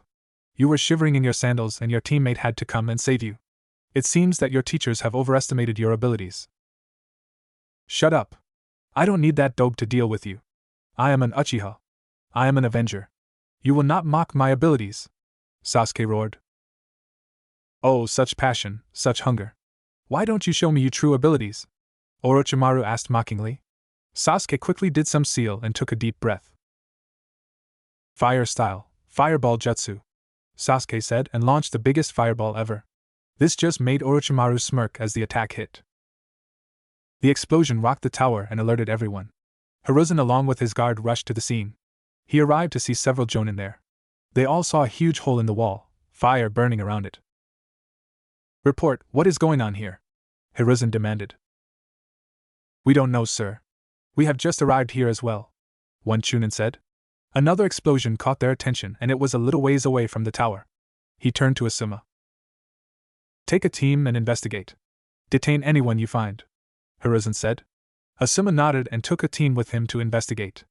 Hiruzen couldn't help but be worried about what could have caused this. "Is this it, Sasuke? Is this all you have?" Orochimaru said with some disappointment. Sasuke was on his hands and knees, sucking in air. He looked at Orochimaru and growled. Not even the Sharingan could read him. He would not go down like this. He would make this man take him seriously. He charged again and threw a punch-kick combination. Orochimaru easily defended against it and slammed Sasuke down to the ground. Orochimaru would hold him there for a while. He sensed some people coming and realized that his window had closed. "It's such a shame that you could not do much better, but that is to be expected. However, I will award your bravery, he said. He did a single seal and his neck stretched. He then bit Sasuke on the side of his neck. Sasuke screamed for a while before feeling weaker. Orochimaru stood and walked away a few feet. He turned back towards Sasuke. That gift I gave you, use it well, Sasuke. If you like it and want more, then come and seek me. With that said, Orochimaru vanished and Sasuke was out cold. Asuma arrived and noticed the burning wood and laying body. He checked to see that it was Sasuke. He also noticed something else, and it made him worry. It was Orochimaru's curse mark. Hiruzen waited in his temporary office and awaited the information about that disturbance. He had a sinking feeling about what it could be, and he knew that he would not be happy about it. He did not have to wait long as his ANBU appeared. Report, he said seriously. Sir, we have found the body of Sasuke Uchiha in what appears to be a battleground. He was unconscious and his breathing was labored. We determined that this was because of the curse mark that has been placed on him. The ANB reported. Why wasn't he guarded like I said? Hiruzen asked bitterly. I'm sorry, Hokage-sama, but we were making shift changes. Also, we could not locate him after he left the Jonin lounge after Captain Kakashi spoke to him. The ANBU said. Damn it, I was hoping to avoid this. Hiruzen cursed. He thought for a while before facing his ANBU. Summon Anko, as I will need to know how likely Sasuke will survive. Also summon Kakashi to seal the curse mark. I don't care about his issues with the boy. Tell Asuma and Ibiki to investigate what happened. The ANBU nodded and left to do his bidding. Kakashi walked with his student. He was glad that he was okay and was a little impressed with his student. Lasting so long, in his case, against one of the Sannin, was a tremendous feat. He still berated him for fighting someone clearly his superior and made a note to teach the boy how to think a little better. Suddenly, an ANBU member appeared in front of the two. Captain Kakashi, you are needed quickly, the ANBU said. What's going on? Kakashi asked. Sasuke Uchiha has been attacked and has been given a particular mark, he said. Kakashi's eye went wide and narrowed. He could guess what had happened to his former student. He turned his attention to Naruto. Go get some rest, Naruto. We will talk later, Kakashi said. Naruto nodded and left. He turned to the ANBU and nodded. They both vanished. 3 days passed, signaling the end of the second part of the chunin exam. Everyone was gathered in a large hall where their sensei were. As a sickly-looking Jonin instructed that there was going to be a preliminary round, the Hokage was thinking about the past 3 days. He was thankful that Sasuke had survived the curse mark. Anko had told him that 1 out of 10 was likely to survive it. However, the mark was active and it had to be sealed. Kakashi was the one to do it, and he used the curse sealing technique to do it. After that and a long rest, Sasuke woke up. Hiruzen wasted no time in speaking with the boy. At first, Sasuke was difficult, but he changed his tune after the Hokage threatened to remove him for the exams. He told him everything and the Hokage was not pleased. He asked Sasuke what he was thinking and the boy's answer told him everything. Everything was done because of his foolish pride. Orochimaru played to it, and he was able to mark the boy. He left the angry boy alone, shaking his head at his actions. He just sighed and made a mental note to do something about Sasuke. His attitude would get himself and others killed. He put in the back of his mind for now and concentrated on the prelims. Naruto watched the matches as they progressed. Some of them were impressive, others were boring as hell. He stood near to Kakashi as they watched. He was currently watching Shikamaru fight the sound Kunoichi-kin. It looked like the sloth would be able to pull out a victory now that he caught her in his shadow. He thought back to the first 5 matches. The first match was Sasuke versus Kabuto's teammate Yoro. At the beginning, Sasuke attempted to brutally defeat his opponent. He was sloppy against him and Yoro capitalized on it. He had an ability to suck the chakra out of his opponents. This left Sasuke severely weakened. However, Sasuke was able to get free and use the Leaf Shadow Dance, a move he stole from Rock Lee. He then used a different move to end the fight, calling it the Lion's Barrage. To Naruto, Sasuke was just a copycat who didn't care where he got his strength. The second match was Zaku Abumi against Shino. Naruto could feel the hate coming from the sound Jonin as he glared at him. He couldn't really talk as his jaw looked wired shut. His attention was turned back to Shino. Zaku believed that he could just blow Shino away with his sound slicing wave attack. Shino proved to be too hard to hit as he used clones and insect clone to maneuver around Zaku. He had the boy trapped when Zaku used his supersonic slicing wave on Shino. He believed that he was the victor, but he was suddenly encased in a sphere of bugs. The bugs returned to Shino, who was standing there, unharmed.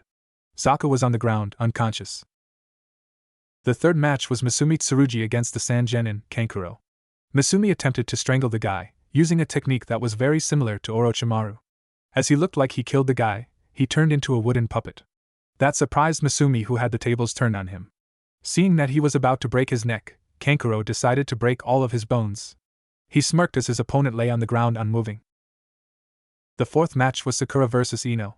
This was a very disappointing match.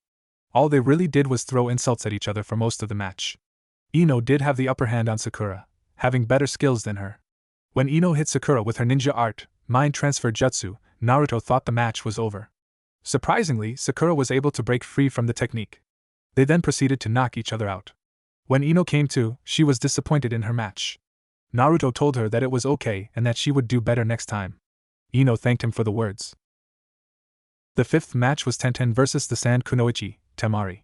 This was a quick match and very one-sided. Tenten was a long-distance fighter who could hit anything. However, she faced another long-range fighter who could use the wind. All of Tenten's weapons were useless against Temari. She then ended the fight with a powerful wind-style jutsu. Temari showed her ruthlessness and put her iron fan under Tenten. The way her back bent was not a pretty sight. Lee wasn't happy and attempted to do something about it but was stopped by Guy. They shared some words with the Sand team before the prelims continued. Naruto watched as Shikamaru had just knocked out the Sound Kunoichi, using her position to win. Naruto always thought that Shikamaru was just a sloth, but the match showed him that he was very smart. He would need to be careful when he had to face him. The names blurred again on the board. It stopped on 2 names. One was Kiba's, the other was his. Alright Naruto, show them that you aren't the same person from the academy, Kakashi said.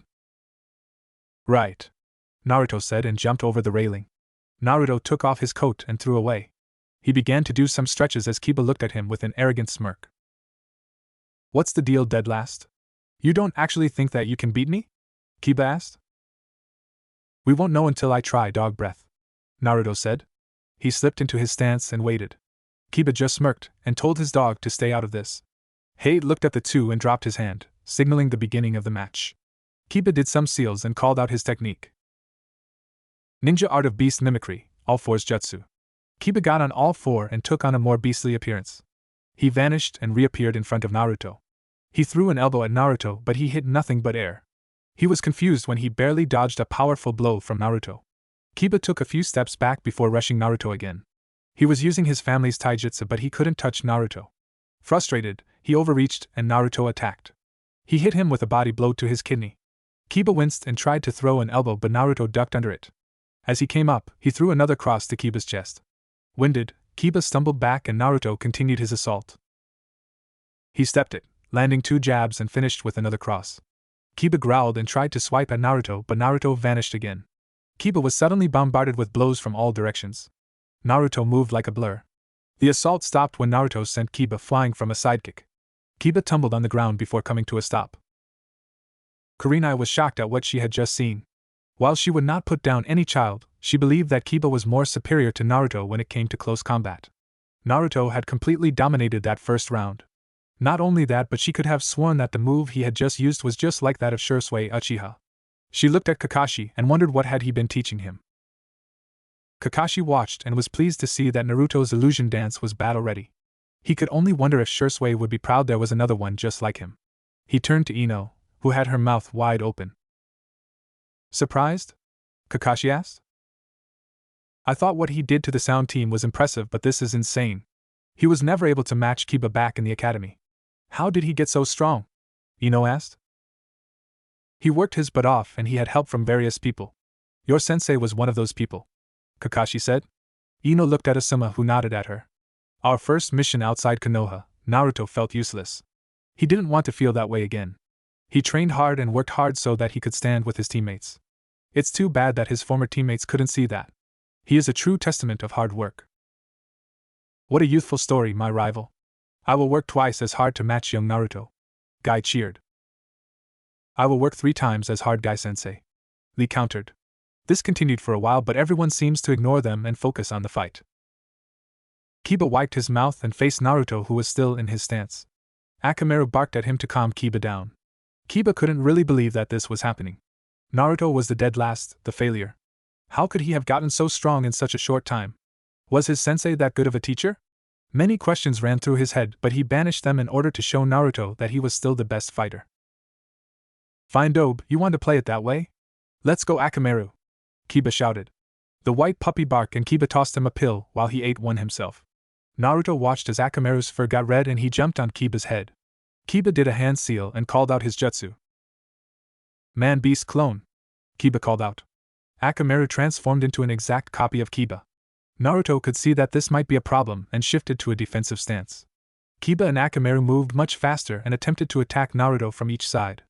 Naruto teleported across the room as they were about to connect. Kiba and Akamaru followed him by scent and chased after him. It was a game of cat and mouse as Naruto kept teleporting around the room to avoid Kiba and his partner. Having enough of his running away, the two forced Naruto into a position where he couldn't dodge. You're mine! Fang over Fang! Kiba shouted. He and Akamaru began spinning like drill and moved to hit Naruto, who was stuck in midair. Naruto acted quickly and did a jutsu. Shadow Clone Jutsu. Naruto called out and created 10 clones. While he was aiming for more, this would have to do for now. Kiba just laughed at Naruto's stupidity as a clone was just an illusion.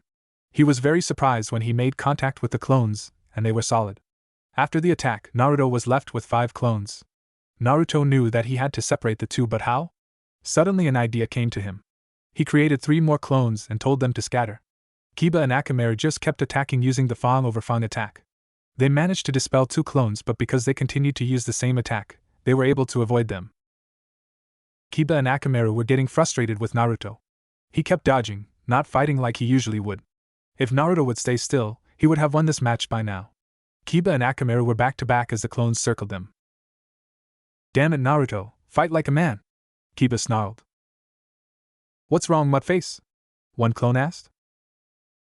Are you a little frustrated that I'm fighting you differently? The other clone asked. Don't worry, this match is about to end. Another clone said. Ninja art, whirlpool vortex. A voice called out and the ground beneath Kiba and Akamaru began to suck them in. They quickly freed themselves, which is what Naruto wanted. 2 clones appeared and kicked each Kiba away from each other. They both landed on their feet, but one was surrounded by 4 of Naruto's clones. The real Naruto then popped up from the ground and did a string of hand seals. Capture and arrest jutsu! Naruto called out. Everyone watched as tags began to glow on the clones' backs. This caused both Kiba and Akamaru to pause. What did you just do, Naruto? Kiba shouted. I've just won. I'm guessing that you're Kiba, so who I have trapped is Akamaru. The jutsu I'm using is a pretty nasty one. If Akamaru attempts to leave, the explosive tags go boom. It will happen if he flares his chakra too. You make any attempt to save him, I detonate the tags.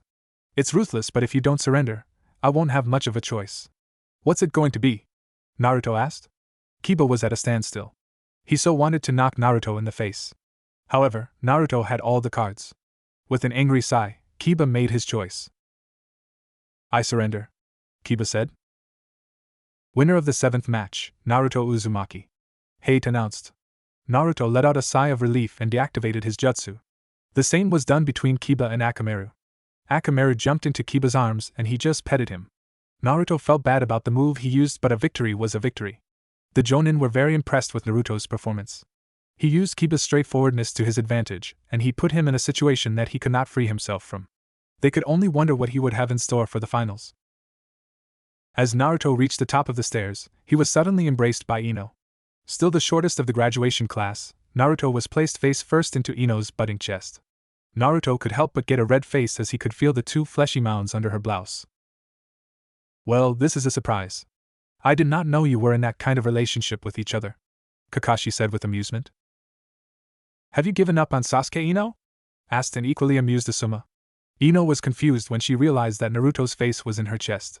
She did not miss the red face of the blonde. Her face flushed red and she proceeded to throw Naruto down the flight of stairs, shouting pervert. Naruto bounced twice before landed on the ground in a twisted heap. He released a groan and could not get up at that time. Kakashi appeared above him and looked at him.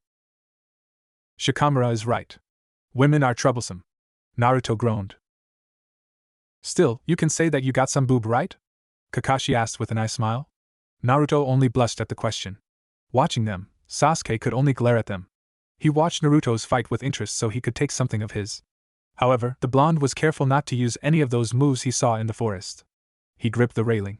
He would get those techniques, one way or the other. The preliminaries continued with the last 3 matches. The 8th match was a battle between the two Hyuga, Neji and Hinata.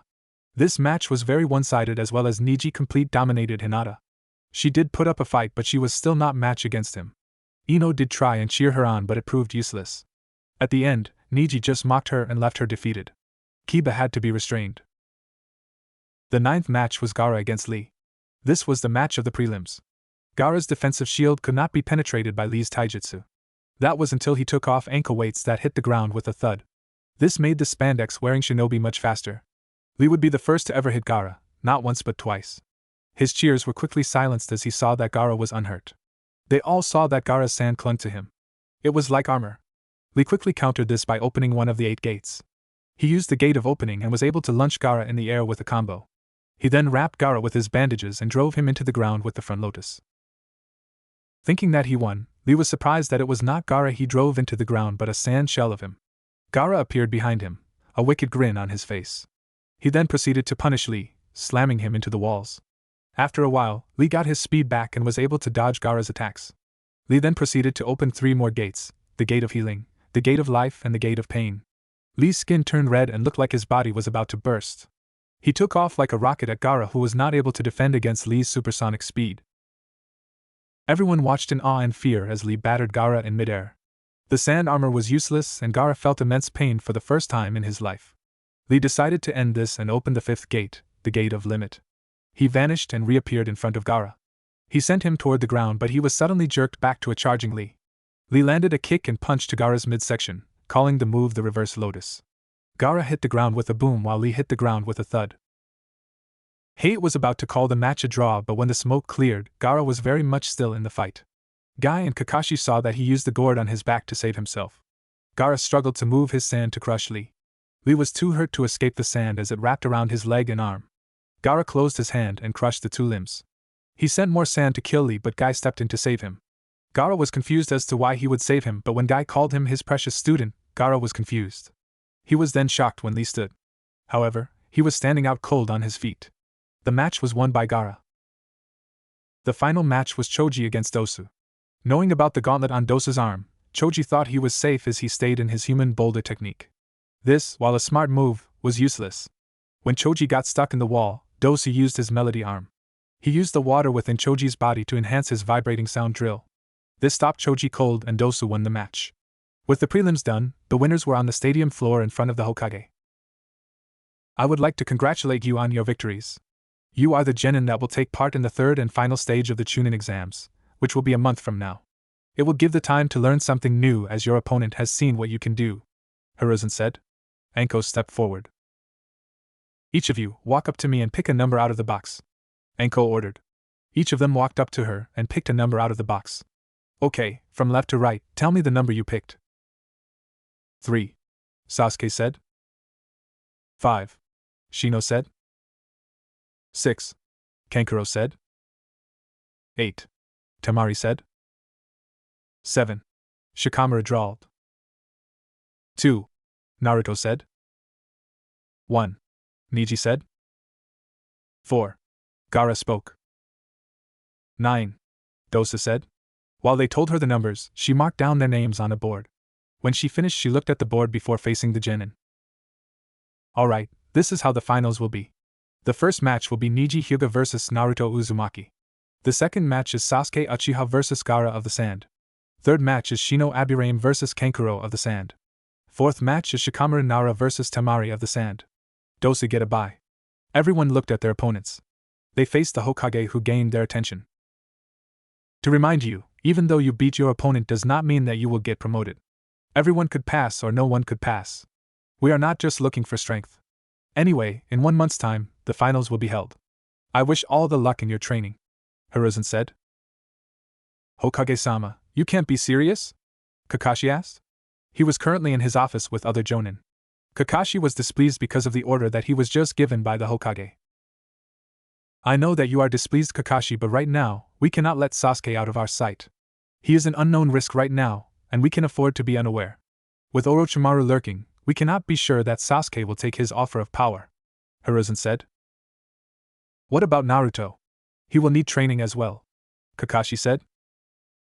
I understand that, but Sasuke is our top priority. Besides, the boy is quite resourceful. I'm quite sure you can help him out in some way, Hiruzen said. Very well, Hokage-sama, I will look after the Uchiha's training, Kakashi said with a sigh. Hiruzen nodded and they continued on with the meeting. What? Naruto exclaimed. He was standing outside the Hokage tower waiting for his sensei. Kakashi had just told him about the Hokage's order, and the blonde was not too pleased about it. It's out of my hands, Naruto. Right now, Sasuke is an unknown risk that we cannot ignore. I have to watch over him and keep him safe from Orochimaru, Kakashi said. Okay, I get that, but what am I going to do? Naruto asked. You can always talk with Ebisu. Isn't he one of the people that you go to for help?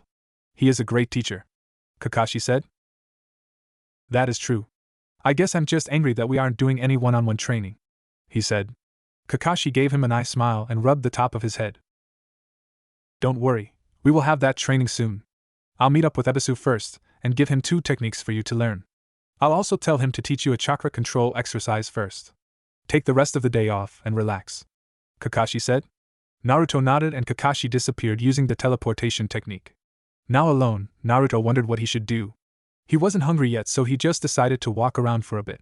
He did this for about half an hour when he came upon an argument. It was Sakura and Ino. The argument looked really heated as people were quickly moving out of the area. What the hell is your problem, forehead? I have more important thing to do than to stay here and argue with you, Ino shouted. My problem is you. How could you do that to me and Sasuke? Now every ninja I run into gives me this look of disgust, like I did something wrong. Sakura spat. Well, guess what? You did do something wrong.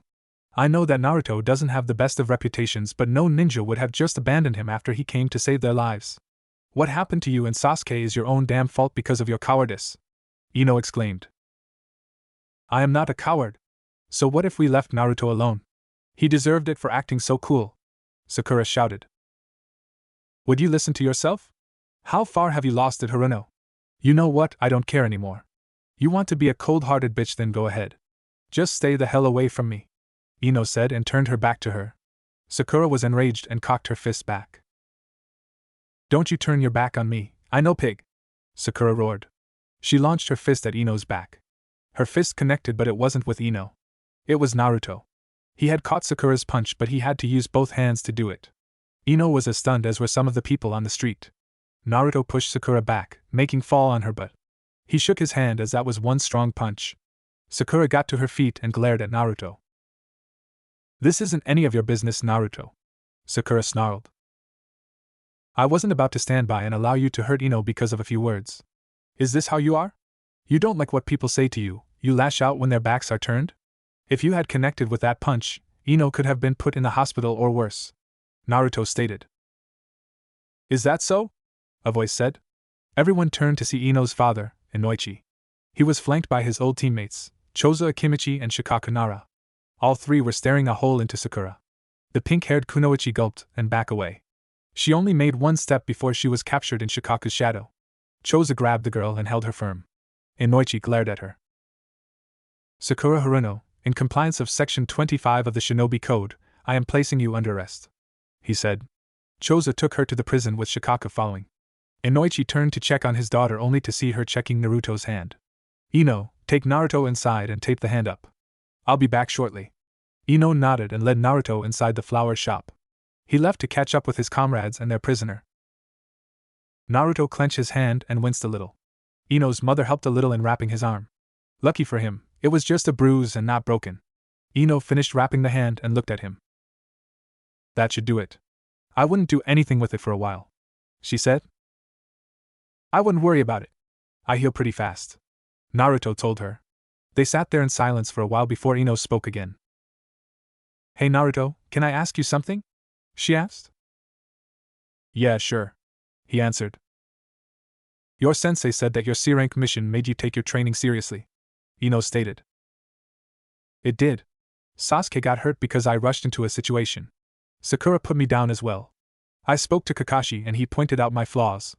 After that, he told me that I can become a really strong ninja despite my flaws. I decided to correct my flaws and become better so that I would not be a burden to my former teammates. Now, I guess that I'll get stronger to protect Konoha, Naruto said with a grin. Do you think that I could get stronger? Ino asked meekly. Sure, I don't see why not. My advice though is to ask for help first. It might suck, it might make you angry to hear all your flaws, but if you can get past that, then you have made the first step in getting better. You saw my awesomeness against Kiba? Naruto boasted. Please, you tricked Kiba and threatened to kill his dog, Ino stated. I still won, right? And for the most part, I was whipping his butt. No one can say that I'm the dead last now. True, but you're still a perverted idiot, Ino said. Hey, that was your fault. You shoved my head into your chest, Naruto exclaimed. I did no such thing, Ino shouted. The two blondes argued, unaware that Inoichi was listening in. He had a small smile on his face at the advice that Naruto had given his daughter. It was very good advice that he hoped that she took. He then heard the sound of metal hitting flesh. He looked to see Naruto on the ground, a lump growing out of his forehead. Ino was holding a frying pan. He decided to intervene before she took another swing at him. Kakashi stood in front of Sasuke. It was night time in an undisclosed area. Kakashi had his book out, ignoring Sasuke. Sasuke didn't like it, but he had a smug grin on his face. It was something that Kakashi noticed when he picked him up. You seem happy about something. Care to share? Kakashi asked. I just find it amusing that you were ordered to training me. How did the dope take the news? Sasuke asked with a grin. He took it pretty well. Seeing that you haven't really won a spar against Naruto since he took his training seriously, he doesn't have much to worry about, Kakashi said. Sasuke's smile fell and his eyes narrowed. Whatever, so what are you going to teach me? Sasuke demanded. Nothing, he said. What? Sasuke shouted. Why should I teach you anything? You're only going to use what I taught you against others. Sorry, I will not allow that. Besides, you have enough to work with since you had your Sharingan on the entire time, Kakashi said. Those useless techniques will not help me against Gaara. I need something stronger in order to beat him.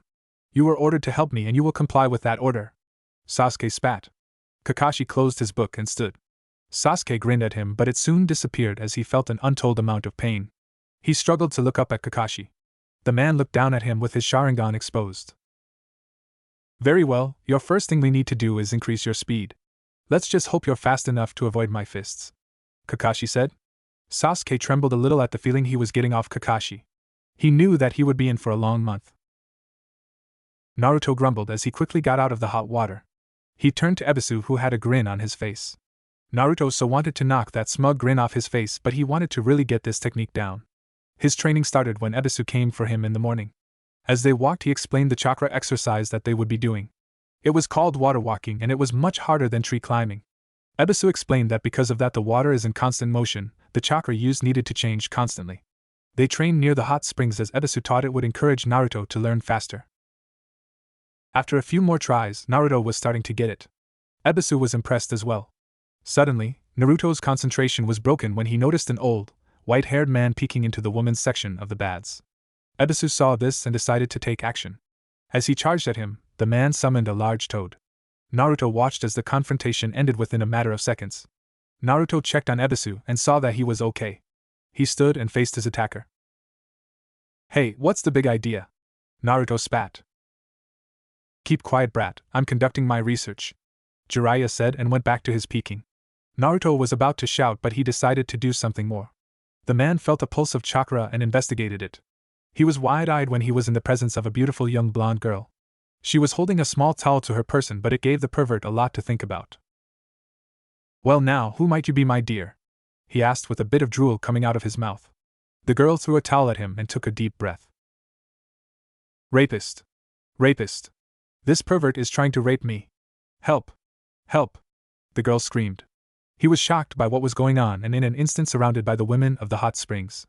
They all saw the girl and some knew that it was Naruto using his silly jutsu.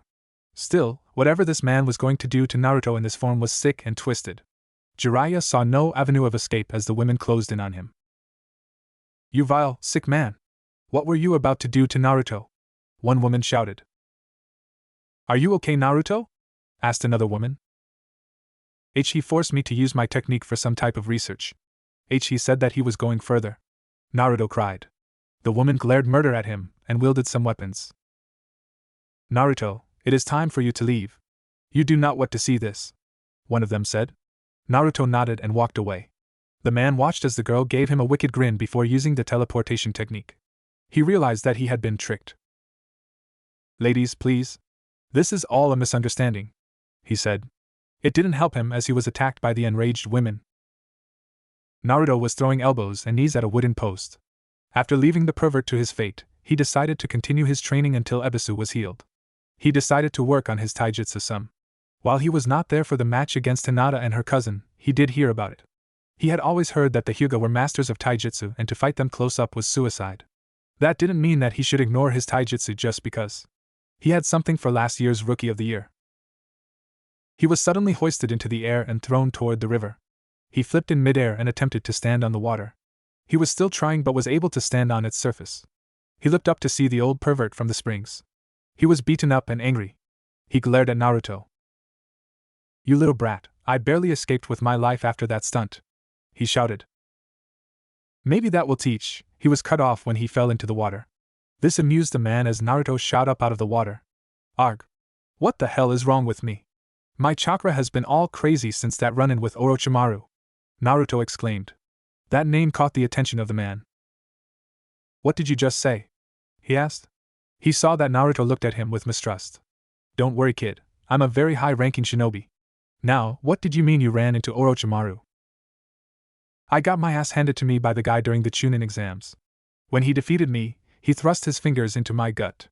Since then, my chakra has been off," Naruto said. "Let me see your stomach," he ordered. Naruto recoiled into fright, making the man roll his eyes. He held the boy and raised his shirt. He saw the seal of the yondaime, and he saw the seal that was over it. He recognized it as Orochimaru's work because it was crude and unrefined. He decided to do something about it. He focused his chakra into his hands and 5 symbols appeared on each of his fingertips. 5-prong seal release. He called out and slammed his fingertips into his gut. Naruto felt the air leave him and dropped to his knees. He took a few deep breaths before facing and glaring at the man. He ignored the glare and made a motion to the river. "Try that exercise again." Naruto grumbled but complied with him, not wanting to upset the guy. He did the exercise and he was not sinking. He was completely on top of the water. Naruto cheered as he completed the exercise. The man smiled and vanished, leaving Naruto to his celebration. Sasuke hit the ground again. He struggled to get to his feet. He was beaten up, bleeding from the lip and bruised all over. He glared at Kakashi and his clone that looked at him with a bored expression. The original Kakashi raised his head for his book to look at Sasuke. "Well, you were able to last longer this time. You're still too slow, Sasuke. The Tsunagenin will kill you if you don't speed up," Kakashi said. My Kakashi, I did not know that you were so vicious," a voice said. 3 heads turned to see a white-haired man. "Lord Jiraiya?" Kakashi asked in shock. Sasuke was shocked as well. He had heard of Jiraiya and knew that the man was strong. What was he doing here? "I heard from Ebisu that you were training the Uchiha on orders. Looks to me like you're trying to break the poor fool," Jiraiya said with amusement. Sasuke was not amused and frowned at his words. "What can I do for you, Lord Jiraiya?" Kakashi asked. "This is a private matter," Jiraiya said. Kakashi nodded and made a motion to his clone. The clone nodded and dragged Sasuke away. The boy struggled a bit but the clone was not to be messed with. Once away, the two faced each other. "I ran into your other student earlier. He's different from what I remembered. He's been attempting to become a better shinobi and is succeeding in it. He's much stronger than he was in the academy. How did you two meet?" Kakashi said. "That isn't important right now. However, I would like to know if he's in the finals coming up?" Jiraiya asked. "Yes. He's fighting Neji Hyuga in the first round," Kakashi said. "A Hyuga, huh? Okay then, don't worry about him. I'll take care of it," Jiraiya said. He used the teleportation technique before Kakashi could say something. After a while he smiled as he knew that Naruto would be in good hands. Naruto walked toward the training grounds in a hurry. He had come up with this great idea for an attack and wanted to test it out. If he could actually do it, it would really help him in his match against Neji. He was suddenly stopped when the toad from yesterday landed in front of him. On its back was the guy from yesterday. "Hey kid, fancy meeting you here," Jiraiya greeted. "What do you want now, you pervert?" Naruto said. "First off, kid, the name is Jiraiya, also known as the handsome and dashing toad sage. Second, I'm here so that we can continue from yesterday," Jiraiya said. "Yesterday, you punched me in the gut. Naruto stated. Yet you were able to master the water walking exercise, right? Jiraiya asked. Naruto couldn't deny that it did. So, until the finals, I will be the one who trains you. Why should I trust you? With Ebisu-sensei, he can control his perverted urges. I wouldn't get anything done with you and any girls around, Naruto said. Come on, kid, I'm a really powerful ninja and I can teach you some very powerful jutsu, he said. Oh yeah? Like what? Naruto asked. How about I teach you how to summon my friend here? I heard that you have a lot of chakra to burn, Jiraiya said with a smirk. He could see the boy's interest and knew that he had won. Ino found her sensei with Choji and Shikamaru. Choji was currently trying to roll over Shikamaru. She figured that Asuma must have promised Choji a free lunch to help train the lazy sloth. She forgot about them and focused on Asuma. It took a lot of thinking, but she decided to go with Naruto's advice. She saw how much stronger he got. Maybe it would work for her as well. Asuma-sensei, Ino called out. The smoking Jonin turned his attention to his third student. Hello, Ino. Have you come to help out with Shikamaru's training? Asuma asked. As fun as that might be, I came for a different reason. Ino took a deep breath and looked at him seriously. I would like for you to help me become a better kunoichi, she said. Asuma looked at her for a second before sitting down. He had Ino sit as well. That is something that I can do, Ino, but are you ready to become a better kunoichi? I know that you saw how Naruto is and the results, but I'll tell you now that it will be hard work. I will be hard on you and I will be strict. If you are not willing to do the work, then you are wasting my time and yours. So I will ask you again, are you ready to become a better kunoichi? Asuma asked seriously. Yes, I am ready to be a better kunoichi, Ino said. Asuma looked at her for a long time before he smiled at her. Well then, let's get started on that, Asuma said. Ino could do nothing but smile. Sasuke lay in his bedroll, healing from his injuries. Kakashi was not holding back against him. It didn't feel like training to him. It was as if Kakashi was punishing him for his actions, attempting to humble him. That was not going to happen as long as he breathes. He did not feel sorry for what he did at all. Kakashi was giving the dope strong techniques and leaving him with nothing. In his mind, it wasn't fair at all. Techniques like that multiple shuriken attack should have been his. Suddenly he heard the sound of chirping birds. It was soon followed by a huge boom. He forced himself to his feet and made his way out toward the sound. He walked a distance before he found Kakashi. He watched as the man did a few hand seals and cupped his hand. Lightning appeared and was blaring. The screech of birds rang through the area. Kakashi then charged at a boulder that had a few holes in it. He thrust his arm forward and into the boulder, creating an explosion of dust. When it cleared, Sasuke could see that Kakashi's arm deep into the boulder. Sasuke couldn't believe how strong that technique was. A wicked grin appeared on his face, and he activated his Sharingan. He stayed hidden and waited. Jiraiya watched as Naruto did the summoning jutsu again. When the sum cleared, he had summoned Gamma. Jiraiya was very impressed with Naruto's progress. In only a week and a half, Naruto had gotten the summoning jutsu down. His first attempt at the technique was a surprise to him when he summoned a toad. The toad turned out to be Gamakichi. It was an impressive feat that even Jiraiya couldn't accomplish. During the week he was about to summon 2 more small toads and 2 man-sized toads. It was just so impressive. However, Jiraiya wanted to see something else. That something else was the chakra of the nine-tailed fox. His reason for this was so that Naruto could get used to using its chakra. Some dangerous men were coming for him and his student would not have sealed the fox within him without a reason. If he was able to tap into that power, he could summon one of the great 3 toads. The question was, how was he going to it? Oh, he had a way, but it would put his life in danger. With a sigh, Jiraiya stood up and caught Naruto's attention. Well, I have to admit, you truly surprised me, Naruto, Jiraiya said. I told you so, Naruto boasted. Still, I have something serious to talk to you about, Naruto. The blonde gave him his full attention. I was wondering, have you ever met with your tenant? He asked. You mean the fox? No, I never met with him, and why would I want to? Naruto said. That's a shame and a problem. I was hoping that you did. I guess that we're going to have to do this the hard way. For what it's worth, I'm really sorry that I have to do this, Jiraiya said. What are you talking about?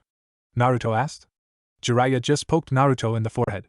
It didn't feeling like a poke to Naruto, who was suddenly sent flying through the bush. When he came to a stop, he was hovering over a very deep ravine with sharp stone sides. He began to descend down the ravine at a fast pace. He tried to grab the sides, but it was too slippery, and he was going too fast. When he ran out of options, Naruto could see his life flash before his eyes. Everything went white for him. When he opened his eyes, he was suddenly in a puddle of water. He looked forward and saw a large golden cage. He also saw a piece of paper on the gates that had the symbol for seal. As he stood, he began to feel an oppressive force around him. He looked toward the cage and saw 2 large red eyes and a huge row of teeth. Whatever it was, chuckled at him. "Hello, Warden, I've attempted to get in contact with you for a while. We have much to discuss." Naruto couldn't believe who he was facing right now. Behind the golden cage with the piece of paper closing it, was the 9-tailed demon fox. Naruto gulped a little but stood before the great beast. The red-furred, red-eyed demon smirked at Naruto. "I commend you on your bravery, boy. Not many would have stood before me without crippling fear," the fox said. Naruto said nothing but he stood his ground. He then remembered the fox's first words. "What were you talking about? Why were you attempting to contact me?" Naruto demanded. "We have much to discuss, you and I. However, our time is limited and you need to survive." Naruto was suddenly wrapped up in the demon fox's chakra. Naruto struggled to free him, thinking that the fox was about to kill him. "Relax, boy, I am giving you a small bit of my chakra so that you may summon that disgusted Chief Toad. Once you are done with this, we will continue our discussion." Naruto's eyes snapped open and he could feel the chakra of his tenants. He quickly drew some blood and did the seals for the summoning technique. A large plume of smoke appeared and Naruto hit something soft. He looked down after getting his bearings and saw rusty red. The ground was squishy, so he knew that he did not hit the ground. He stood and saw a blue happy vest with the symbol for Toad. "What the hell is this? Where am I?" a booming voice said. Naruto made his way over to where the voice is and was face to face with the eyes of a huge toad. The toad saw Naruto and narrowed his eyes at him. "Who the hell are you?" "The name's Naruto Uzumaki. You wouldn't be the Chief Toad, would you?" Naruto asked. "I am. Where the hell is that pervert Jiraiya? Why did he summon me into this?" the Chief Toad asked. "Well, I don't know where that bastard is, but I'm going to kick him once I get out of here. Secondly, I'm the guy who summoned you," he said. The toad looked at him and began to laugh. The laughter pissed Naruto off and he glared at the toad. "What the hell is so funny?" "Listen, boy, you don't have the chakra to summon me. Now stop lying and get that moron Jiraiya," the toad said. "Hey, screw you. I'm not lying and I did summon you. Since I did, then that makes me your master," Naruto said. "Is that right?" the toad said with a hard tone. "You have some nerve to say such a thing. I should just drop you and let you fall. I am Gamabunta, Chief Toad, and I have no master. There's a first time for anything. By the end of the day, I'll have you call me that," Naruto challenged. "Cheeky little brat, I'll take that challenge," Gamabunta roared. Naruto readied himself to take on the toad. Naruto walked through the sewer that was his mind. He didn't know how he got here, but he could feel the familiar bad feeling he got when he met the demon fox. He made his way to that feeling and was once again in front of the cage. The 9 tails appeared again and faced Naruto. "Welcome back, boy. Are you ready to talk?" the fox asked. "We've got nothing to talk about. Why would I talk to the guy who is the cause of all that has happened to me? I figured that this is about your chakra, but I want nothing to do with it, and you," Naruto said. The fox looked at him and scoffed. "I guess I was wrong. You are still an impudent little child, hiding behind your bravado. Perhaps when you mature some more, we can talk then," the fox said. "Hey, don't talk down to me. What the hell do you know about me anyway?" Naruto shouted. "Do not insult my intelligence, boy. I have seen what has been done to you. I have felt your anger when you were younger. You come to me as a child, blaming your problems on something I have not done. I did not ask to be sealed within you," the fox shouted. Naruto wanted to say something, but he couldn't fault the logic of Demon. He took a couple of deep breaths before facing the fox again. "You said that we have to talk, so talk," Naruto said. The fox scoffed again, but he decided to comply with the order. "I wanted to commend you for dropping that idiot mask. You are improving and your improvement secures my survival. I didn't do it for you. I did it to be stronger for my village. Whatever your reason was, it is a good thing. I would like to offer my assistance in helping you," the fox said. This surprised Naruto, who was now on edge. "Why would you want to help me?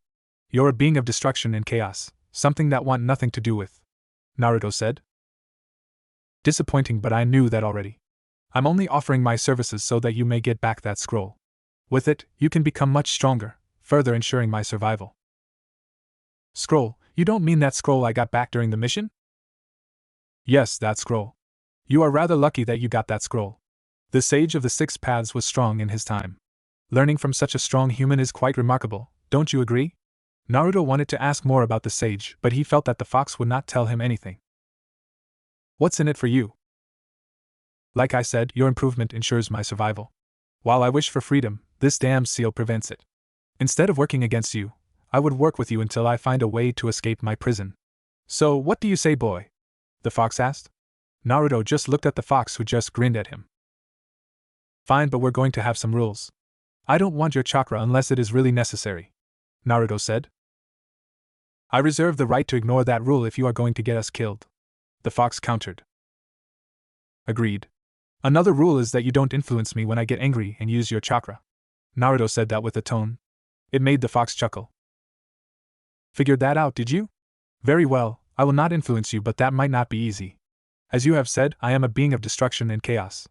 It depends on you to reign in your anger, the fox said. Naruto just gave him a dirty look before nodding. I can't think of anything else yet, but I will, Naruto said. Understood. As a show of good faith, let me help you with your chakra control. 2 beams of red light shot out and wrapped around Naruto's ankles and wrist. They came together, causing Naruto to lose his footing and fall onto his back.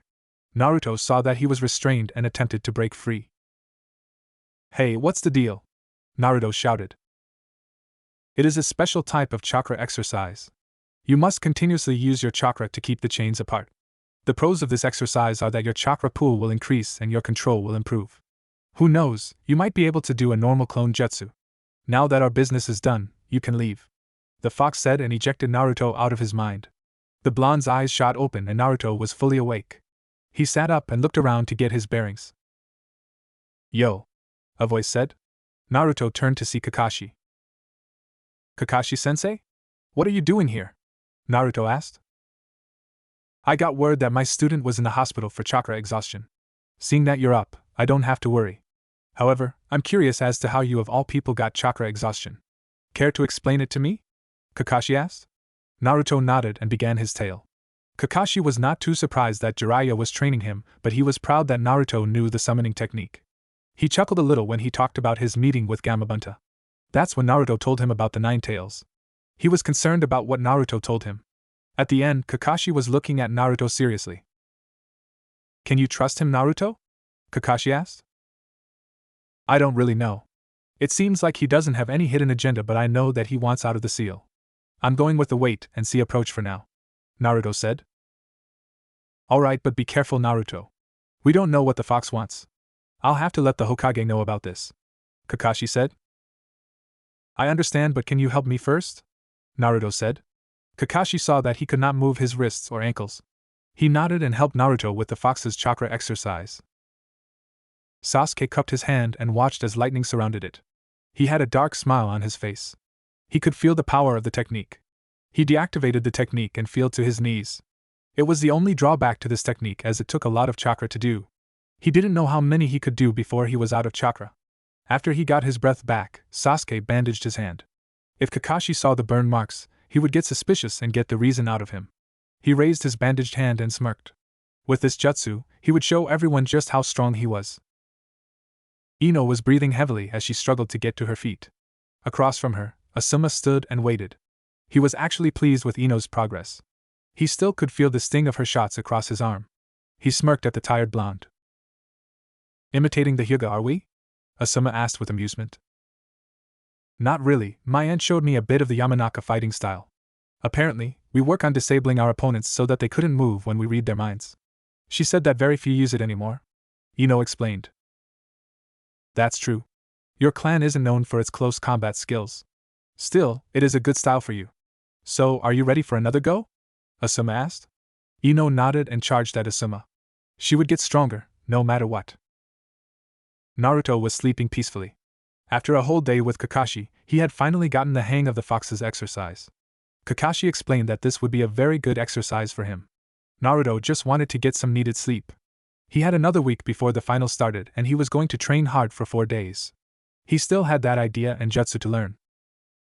As he slept, he was suddenly, once again, brought before the fox.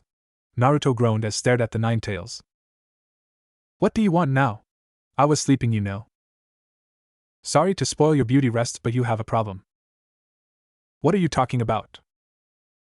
The boy with the sand, he is similar to you. What? He is a container just like you. He carries that crazy Shikaku. Wait a minute, that red-haired guy from the sand is just like me? What's he doing in the hospital? First, he is similar to you in that he contains one of us, but you are very far apart. The Shikaku is an insane being that wants nothing more than blood. Anyone who is his container is very unstable. As to why he is here, I would guess that it is because of that weird boy in the green spandex. Shikaku has an impressive defense, and that boy broke it.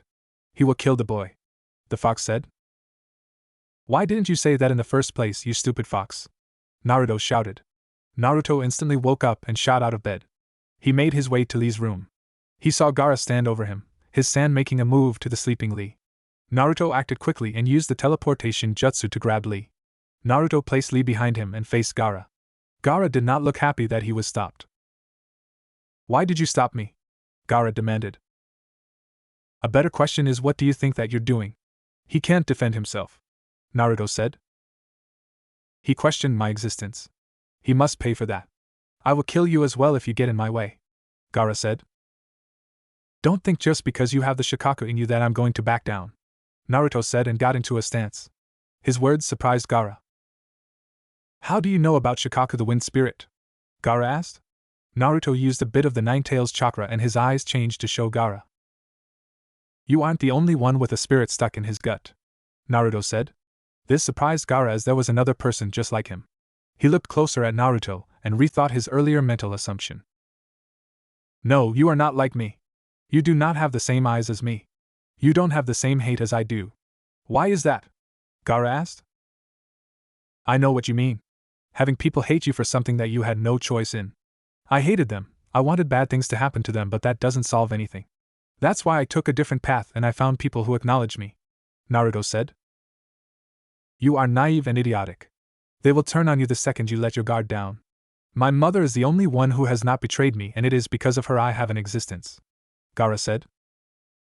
No, you allowed your grief to take over and you threw away your humanity. You're just proving them right by becoming what they fear, Naruto said. Gaara glared at Naruto and his sand began to react. Naruto readied himself to fight when they both heard footsteps. Gaara called back his sand and turned around. He stopped in the doorway and faced Naruto.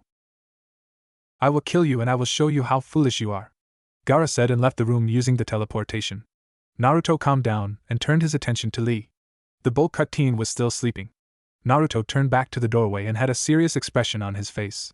He would need to be ready if he wanted to be a match against Gaara. The day of the finals had arrived and everyone in Konoha was excited to see the competition. Daimyos from other countries was arriving to see how strong each genin was. This would help them as they choose what village to ask for help. From what they could see, it was going to be between the leaf and the sand. They waited eagerly for the finals to start. Ino was looking for a place to sit. She was wearing casual clothes, consisting of an orange t-shirt that had the stylized kanji for the word bore inside a light green circle on the upper left side of the chest, brown shorts, and cream-colored elbow guards. She was also sporting some bandages from her training. She finally found a seat, but it was near the brown-haired teammate of Neji Hyuga. Is anyone sitting here? Ino asked her. No, you can sit here, Tenten said. Thanks, Ino said and took a seat. She got situated and looked toward the field. She saw those who made it to the finals but no Naruto. She was wondering where the blonde was when she caught sight of the spiky-haired genin. She couldn't really tell if that was him because he was wearing something other than that orange eyesore. You're looking at that guy pretty hard there. I thought that you were interested in that Uchiha guy, Tenten asked. I was, but I saw who he truly is and that just killed any interest. Besides, I thought that was Naruto, but I couldn't be sure since I don't see that much orange on him, Ino said. Hey, you're right. But it has to be him because of the hair, Tenten said. Ino had to agree with her and had to admit that he did look good in those clothes. That's when she heard Tenten speak. I feel sorry for him though. He's going up against last year's rookie. Neji isn't the type to play around. I would have agreed with you, but this isn't the same guy from our graduating class. He's much stronger than before. I've upped my training just so that I don't fall behind, Ino explained. Is that so? That's pretty good for you. The way you and the pink-haired girl fought was a bit embarrassing. If you want, I can spar with you, maybe show you a few things. Tenten offered. I might take you up on that, Ino said with a smile. She turned to the crowd and noticed Sakura. She was sitting next to her mother and father. She couldn't really see her face, but by the way she sat, it looked like she was under house arrest by her parents. She just shrugged and focused her attention to the field where the first match was about to begin. Naruto was stretching out his muscles as he got ready to fight Neji. Neji watched him and noticed his change of attire: a pair of baggy blue pants tied at the ankles, a black and orange jersey over a mesh shirt with short sleeves, and a gray jacket with black strips on the sleeves. He saw that his fists were taped as was his ankles. Neji just smirked at him because of how relaxed he was acting. Naruto saw the smirk and was curious about it. Is there something funny? Naruto asked. Yes, I find it amusing that you are so confident in your abilities. You are slightly better than your peers give you credit for, but it would not be enough. You are a loser, it is your destiny. You can either accept it or be embarrassed, Neji said with a grin. Naruto just looked at him before chuckling. Wow, is that your strategy? Is this how you beat Hinata? Sorry pal, but I'm not going to break down like that just because you say a few words, Naruto said. Very well, don't say that I didn't try to help you, Neji said and slipped into his stance. Naruto got on the balls of his feet and readied himself. Genma looked at the two and saw that they were ready. He signaled the match to begin. Naruto threw a quick roundhouse kick, which was way out of range. Surprisingly, Neji was thrown back a few feet. Confused at what just happened, he barely got his arm up to block Naruto's roundhouse kick. The power behind the blow surprised Neji some more. Naruto followed up with a few punches, but Neji dodged them. Neji lashed out with a palm strike, but Naruto ducked it and threw an uppercut. Naruto missed but was able to get Neji in a clinch. He drove his knee right into Neji's chest, making him gasp. He threw another knee, but Neji blocked it. He then hit Naruto several times, forcing him to release the clinch. As he backed away, Naruto threw a front kick that caught Neji flush on his face. The two got some distance before Naruto rushed back in. Neji was waiting and the two proceeded to throw punches, kicks, knees, palms, and elbows at each other. They both jumped away and landed across from each other. Everyone was in awe at what just happened. In the span of a few minutes, everyone's perception of the match had changed. How was the village pariah matching blows with a Hyuga? And it wasn't just any Hyuga but the Hyuga prodigy. Everyone could see that Naruto had done some damage to Neji. What was most surprising was that Naruto seemed to be shrugging off the gentle fist. He wasn't showing any of the affects that one who show if they were getting hit by it. Among the crowd, none were more surprised than Tenten and Ino. Did I just witness that? Tenten asked in shock. I knew that he had improved, but to fight a Hyuga in close is suicide. Yet, he isn't showing that the gentle fist is affecting him, Ino said with equal shock. What type of training has he done in order to prepare for that? Tenten asked. I don't know, Ino answered. Naruto stared at his opponent and let out a huff. He was thinking about how the fight had been going. Okay, that gentle fist of his packs a punch. Even the little metal plates I have on aren't stopping it. My threshold for pain is good, but if I take any more strike like that, I'll be in trouble. He's still holding back, but he's starting to take me seriously if his activating his Byakugan is any indicator. Alright then, it's time to fight my type of fight. Naruto thought and did a familiar seal. Shadow Clone Jutsu. He called out and summoned 4 clones. Neji saw this, but his Byakugan could not tell them apart. He then saw the middle one attack. He saw a shimmer and moved out of the way and right into Naruto's fist. Neji staggered, but he was quick to block another roundhouse. He was then forced to a knee by a low kick from another Naruto. He rolled away, dodging a flying knee. He got to his feet and attacked the 2 clones that came at him. The third clone engaged him in another close combat situation as 2 more Narutos flanked him. He saw that one reared his foot back while the other was doing hand seals. He grabbed the clone attacking him and used it as a shield to block Naruto's mysterious attack. He then began to expel chakra throughout his body just as Naruto finished his hand seals. Fire style, Fireball Jutsu. Naruto called out and spat a fireball at him. 8 trigrams palm rotation. Neji called out and began to spin. A dome of chakra appeared and stopped the fire technique. Neji came to a stop and faced the jutsu-wielding Naruto. Naruto just looked at him with determination and readied himself. My, what talented genin you have. You have a branch member using a main house technique and the dead last using a powerful fire technique. You must be proud, the Kazekage said. Yes, it warms my heart to see that the next generation is so strong, Hiruzen said to him. I am confused by that technique that the blonde used. Is that a wind technique? The Kazekage asked. I truly don't know. However, it is impressive that it does not require hand seals to use. From what I've seen, it is not mastered. If it was mastered, that last attack would have cut through the clone and Neji. Hiruzen explained. What a dangerous genin you have, Hokage-sama. I will have to keep my eye on him in the future, the Kazekage said. Hiruzen said nothing, but he did not like the words that came out of the Kazekage's mouth. It sounded more like a threat than a statement. He would have to keep an eye on his fellow Kage. Neji was breathing very hard. He had bruises on his forearms and calves. He looked at the dozen clones that was surrounding him with a harsh glare. He couldn't believe how this match had gone. He did not expect this for the dead last. It angered him greatly that he was being pushed so far by this failure. He needed to finish this off, and he had just the way to do it. He had already figured out which one was the original and made his way toward him. He dodged the attacks and jutsu to appear next to the original. Naruto saw his stance and knew that he was in trouble. He decided to use his other original technique. He quickly did the hand seals and finished just as Neji launched his attack. Gentle fist art, 8 trigrams 64 palms. Neji shouted. 2 palms. Neji shouted and struck to hit nothing but air. This surprised him as Naruto appeared to his left. Neji growled, but he would not give up. 4 palms.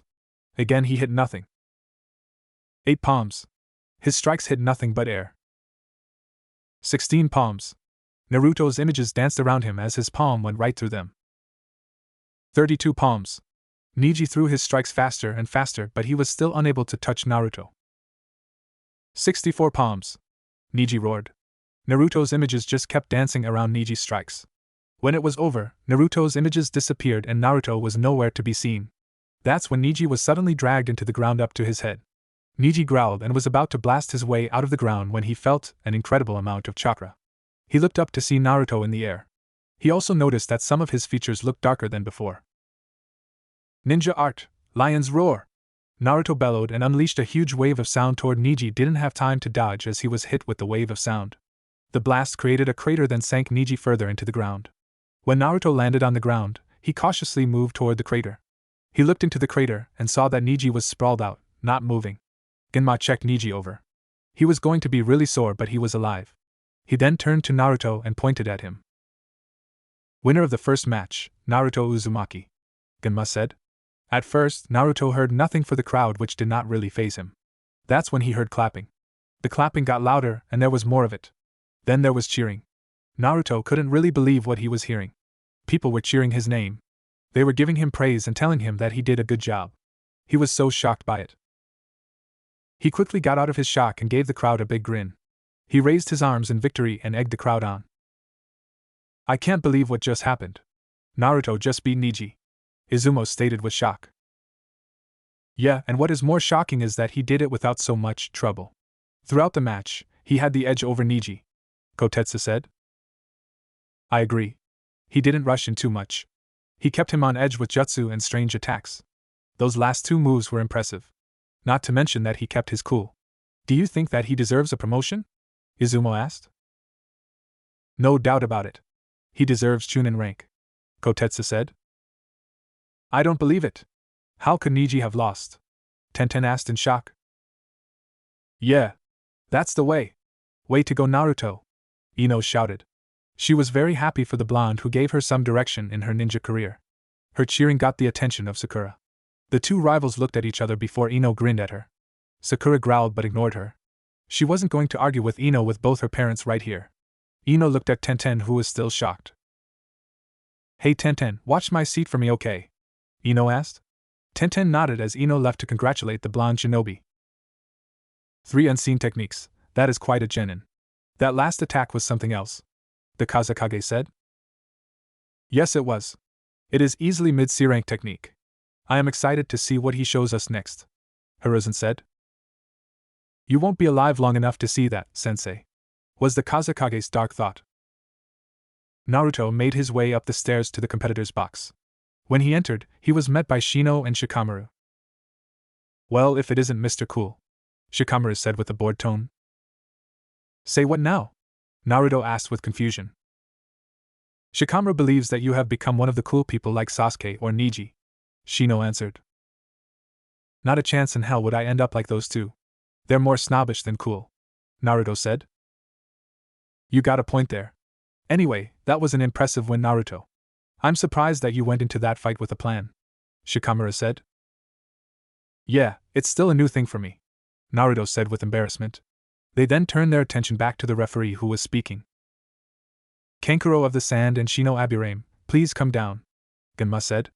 Kankuro growled quietly as he did not wish to show his hand until the invasion. While he was confident that he could beat the coat-wearing Shino, he had to think of the mission first. Proctor, I wish to forfeit this match, Kankuro said, gaining surprised looks from everyone, except Gaara. Shino and Naruto were more surprised. Are you sure about this? Genma asked. Kankuro nodded and stepped back from the railing. Very well, the winner of the second match is Shino Abirame.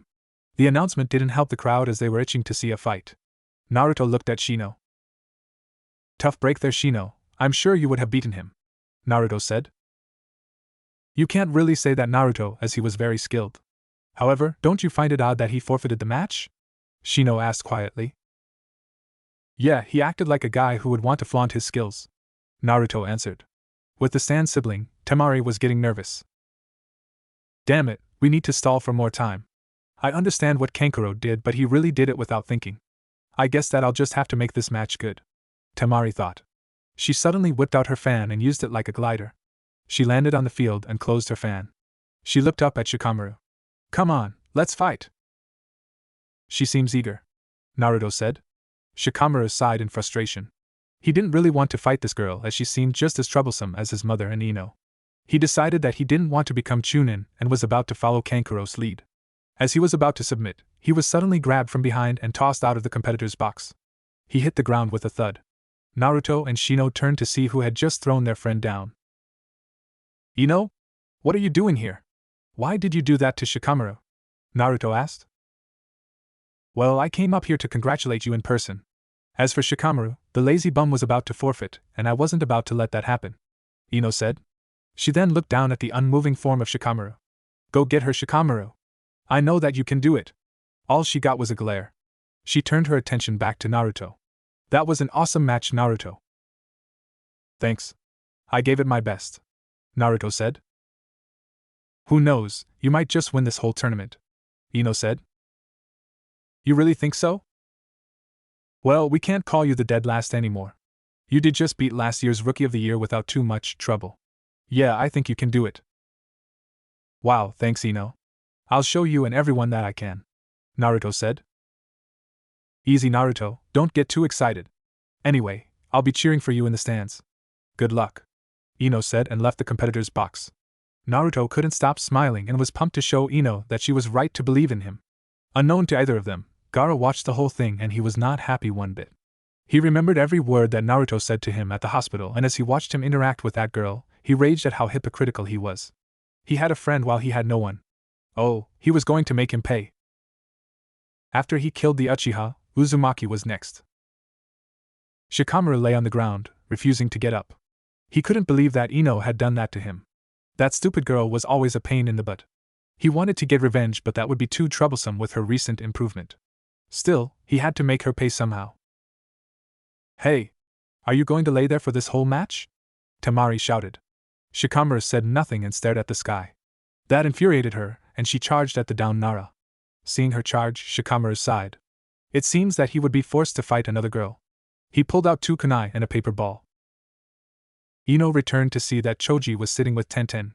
She made her way to her seat and looked at her teammate who had a large bag full with other bags of chips. Didn't you just get out of the hospital with a stomachache? Ino asked with a deadpan tone. It's not that much chips, Choji whined. This made Ino sigh and Tenten giggle. Choji looked at the field and saw Shikamaru fighting the Sand Kunoichi. What is Shikamaru doing? He's running away, that's what, Tenten said with amusement. No, I mean, why is Shikamaru fighting? I figured he would have surrendered. That girl looks way into the fight, and he would find that troublesome, Choji explained. Well, I wouldn't let him surrender, so I gave him a gentle push into fighting, Ino said. She looked at the fight and snarled. Come on, Shikamaru, stop running and fight her. Choji looked at his friend and began eating with a smile. Ino would never understand Shikamaru as he was not the type to engage in combat. Sooner or later, Shikamaru would surrender. Shikamaru hid behind the trees, looking at the sky. He sighed for what seemed like the 5th time. He covered himself as a fierce wind hit the tree he was hiding behind. He could see the cuts that the wind left on the side of tree. He just couldn't believe how determined this girl was. Why did he always have to fight women like that? He could hear her calling him names and telling him to fight her. Like hell he was going to do that. He looked at the sky and wished that he was Cloud. They just moved with the flow of time, not bothering anyone and no one bothering them. He suddenly stood up and prepared himself to fight. It was going to be a hassle, but it would not be as troublesome if his mother got word of his performance. He looked out and saw several things on the battlefield. After getting a view of the battlefield, Shikamaru did an unfamiliar seal. Temari saw this and readied herself for whatever he had planned. Finally, he's beginning to get serious, Asuma said with a sigh of relief. What are you talking about? Is it because of that seal he's making? Kurenai asked. It isn't a seal. It's his thinking pose. When things get too dicey for him, he does that pose. After he done thinking, it's a sure thing that he would win, Asuma said. Come on, he won't win just because he's thinking, Kurenai said. Don't underestimate him like you did Naruto. The truth is Shikamaru's greatest strength is his mind. He actually has an IQ over 200, Asuma said. He watched as Shikamaru had just finished thinking. Just watch, Kurenai, you're about to see something amazing. Shikamaru pulled out 3 kunai and stabbed them in front of him. He did the seal for his shadow possessing jutsu. His shadow raced after Temari, who jumped back to a line that she created to mark the distance of his technique. When she was behind it, she believed herself to be safe. When the shadow stopped, a kunai appeared right at the line. She saw a small ball attached to it. It suddenly exploded into a smoke cloud, blinding her. Temari was coughing, but she saw that his shadow had passed the line. She quickly jumped away when 2 kunai cut off her movement. They too had smoke bombs attached to them. Temari caught on to his plan after the second smoke bomb, and she wasn't about to let him get the upper hand. She opened her fan to 3 moons. Wind Scythe Jutsu. Temari called out, and a large gust of wind blew the smoke away. This reduced Shikamaru's range with the shadow possession jutsu. When the smoke cleared, Temari smirked at Shikamaru. That was a nice try, but not good enough. It's time I ended this, she said and reared her fan back. Suddenly, she couldn't move her body. It was as if it was frozen in place. What? Why can't I move? Shadow possession jutsu success, Shikamaru said with a grin. No, it isn't possible. I blew away your smoke and there is enough light for you to extend your shadow, Temari said with shock. That's pretty good that you figured that out. You're right, I couldn't reach you with this much light, but I had help in another way. Like I told that troublesome girl from the sound, you should have a better awareness to your surroundings. Those smoke bombs were just a distraction and a tool to get you to where I wanted you. Still seeing that she was confused, Shikamaru turned his head to show her the large crater that she was standing next to. She remembered this crater as the one that Naruto made. She looked closer and saw a small tunnel. Her head was moved again, and he showed her where the connection was. The man-sized hole was a few feet to his left. Why you used the hole that the blonde used to go underground to connect your shadow to me? Temari asked in awe. Yeah, I noticed it when you were trying to blow me away with your attack. Anyway, I think it's time that I end this, Shikamaru said. Temari couldn't believe that she had lost to this slacker. He treated her like a puppet and led her into his trap. She growled and closed her eyes as she didn't want to see what he was about to do to her. That is until she heard him said, I give up. Her eyes shot open and she looked at him with shock. Excuse me? She asked. You heard me. I said that I give up. This thing is so annoying and I don't want to be a part of it anymore, he said to her. Her shock suddenly turned into rage. Are you kidding me? After all you did, you're just giving me the match. You sexist pig, I don't need you to go easy on me, Temari shouted. Who said anything like that, you troublesome woman? As you can see, you can move and my shadow is still connected. You shouldn't be able to do that, so I know that I don't have the chakra to continue. What are you so angry about? Kami, you're just as annoying as my mother and Ino, Shikamaru stated. Temari was red in the face and reached for her fan. Genma stepped in before she could shed his blood. Winner of the match, Temari of the Sand, Genma said. The crowd was disappointed about the outcome and let Shikamaru hear it. The Nara heir didn't even care and made his way back to the competitor's box. Well, was that a part of his plan too? Kurenai asked with amusement. Asuma just sighed and pinched the bridge of his nose. Still, that was a brilliant strategy he came up with. If he was leading a battalion of men, he would have won that battle. Hell, If he and Naruto ever get together on the field, they wouldn't lose. He definitely deserves to be promoted. The red-eyed beauty thought. Maybe she should stop underestimating the dead last students. It was clear that they were not as weak as she thought. Ino, you need to calm down, Choji said. He was currently struggling to hold on to her, as she wanted to get to the competitor's box and bash Shikamaru's skull in. Hey Tenten, can you give me a hand here? The brunette did help and they managed to subdue the enraged Kunoichi. After that fight, it was time to get to the match that everyone wanted to see. However, Sasuke had yet to arrive. Genma looked around and wondered what the Hokage was going to do. Before the Hokage could give his ruling though, Kakashi finally arrived with Sasuke. The one-eyed Jonin shoved Sasuke forward before turning his back from him and vanishing. Sasuke glared at the spot but did nothing else. As the crowd cheered, Kakashi appeared next to his fellow Jonin. Yo! He greeted them. Cutting it kind of close there? Asuma said. This time, it wasn't my fault. I couldn't find him after I told him to meet me near the stadium. I finally found him at his parents' graves. I let him speak with them before I to force him out and bring him here. I'm just glad that he's out of my hair, Kakashi said. Well, you missed some great matches. Naruto did very well against Neji, Shino won by forfeit and Shikamaru lost to that sand Kunoichi. I wouldn't be surprised if Naruto and Shikamaru got promoted. Kurenai told him. Is that so? I'll have to get a tape of that match, Kakashi said. That's when Gaara appeared on the field. Kakashi focused on the match and couldn't help but wonder what Sasuke had in store for the psychotic genin. Naruto was also interested in this match. He wanted to see what Kakashi taught Sasuke. Suddenly, Shikamaru came in running and out of breath. Naruto and Shino looked at him with worry. Is something wrong, Shikamaru? Naruto asked. Naruto, we have to get to your sensei and stop this match. If we don't, Sasuke is going to get killed, Shikamaru said to him. What happened? Shino asked.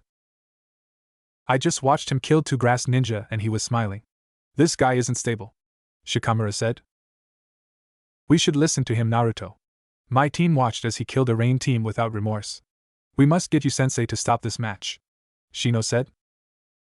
Alright, let's go and find him, Naruto said, and the 3 left to find Kakashi. The 2 combatants looked at each other. Genma could feel the tension between the 2 and took a couple of steps back. Sasuke, who was dressed in a black, one-piece version of his original outfit with many small arm belts adorning his left arm and similar bands around both legs, smirked at Gaara. Gaara looked at him with no expression and uncorked his gourd. As the sand filtered out, he suddenly grabbed his head in pain. Sasuke watched as the redhead was suddenly talking to himself. Sasuke just scoffed and ran at Gaara. Gaara's eyes flashed, and Sasuke was forced to back away from a wave of sand. Sasuke did some hand seals and took a deep breath. Fire style, fireball jutsu. Sasuke shouted and blew out large ball of flame. The flame engulfed Gaara and surrounded him. Suddenly, the fire was snuffed out by Gaara's sand. Sasuke saw that he had that expression again. Gaara glared at him and several bullets of sand came at him at an incredible speed. Sasuke activated his Sharingan and moved quickly out of the way. He moved at an amazing speed, utilizing the copy technique of Rock Lee. He moved in to get at Gaara but was stopped by Gaara's sand. Sasuke cursed and kept attacking, trying to find a weak point in Gaara's defensive. Wow, you have taught him well, my rival, Guy said to Kakashi. At his current speed, he should be able to keep ahead of Gaara's sand. Is that all you taught him? Yeah, I didn't have much of a choice since he copied Lee's style. He doesn't deserve training after everything he has pulled, Kakashi said. Do not give up on him yet, Kakashi. Perhaps there is a light through all that darkness, Guy said. Kakashi just shrugged at him and watched the match. Seconds later, Naruto, Shino and Shikamaru came running into the stands. Naruto stopped in front of Kakashi and led the 2 toward him. Kakashi-sensei! Naruto exclaimed. Naruto, congratulations on your victory, Kakashi said. We've got more pressing matters. You've got to stop the match, Naruto said. How come? He asked. Shikamaru stepped forward and faced the one-eyed Jonin. I witnessed Gaara kill 2 Kusugakure shinobi in cold blood. He had no remorse in his eyes. We have to stop the match or else Sasuke is going to get killed, he said. Kakashi looked at them and then back at the field. I understand your point, boys, but Sasuke will give up eventually. All I've really taught him was how to avoid the sand. He does not have your kind of stamina, Naruto, so he will get tired very soon, Kakashi explained. Even though Gaara is likely to just kill him just for the hell of it. Naruto said. Don't worry, I will step in if it gets too serious, Kakashi said. Kakashi, you said that you only taught Sasuke speed, right? Guy asked. Kakashi looked at him with a curious eye. Oh, you are not good to like this, Kakashi. Sasuke looked at Gaara from his spot on the stadium wall. He had an expression of frustration and anger on his face. Nothing he did was working against him. Even with his increased speed, he couldn't get through his defensive. He cursed Kakashi for his attitude and his lack of thought. It was his fault that he was not prepared to face Gaara. It was his fault that he was not strong enough. He promised himself that he would make Kakashi's life a living hell for all he did to him during this 1 month. He watched as Gaara waited for him to attack. He felt that this distance would be enough to use his new jutsu.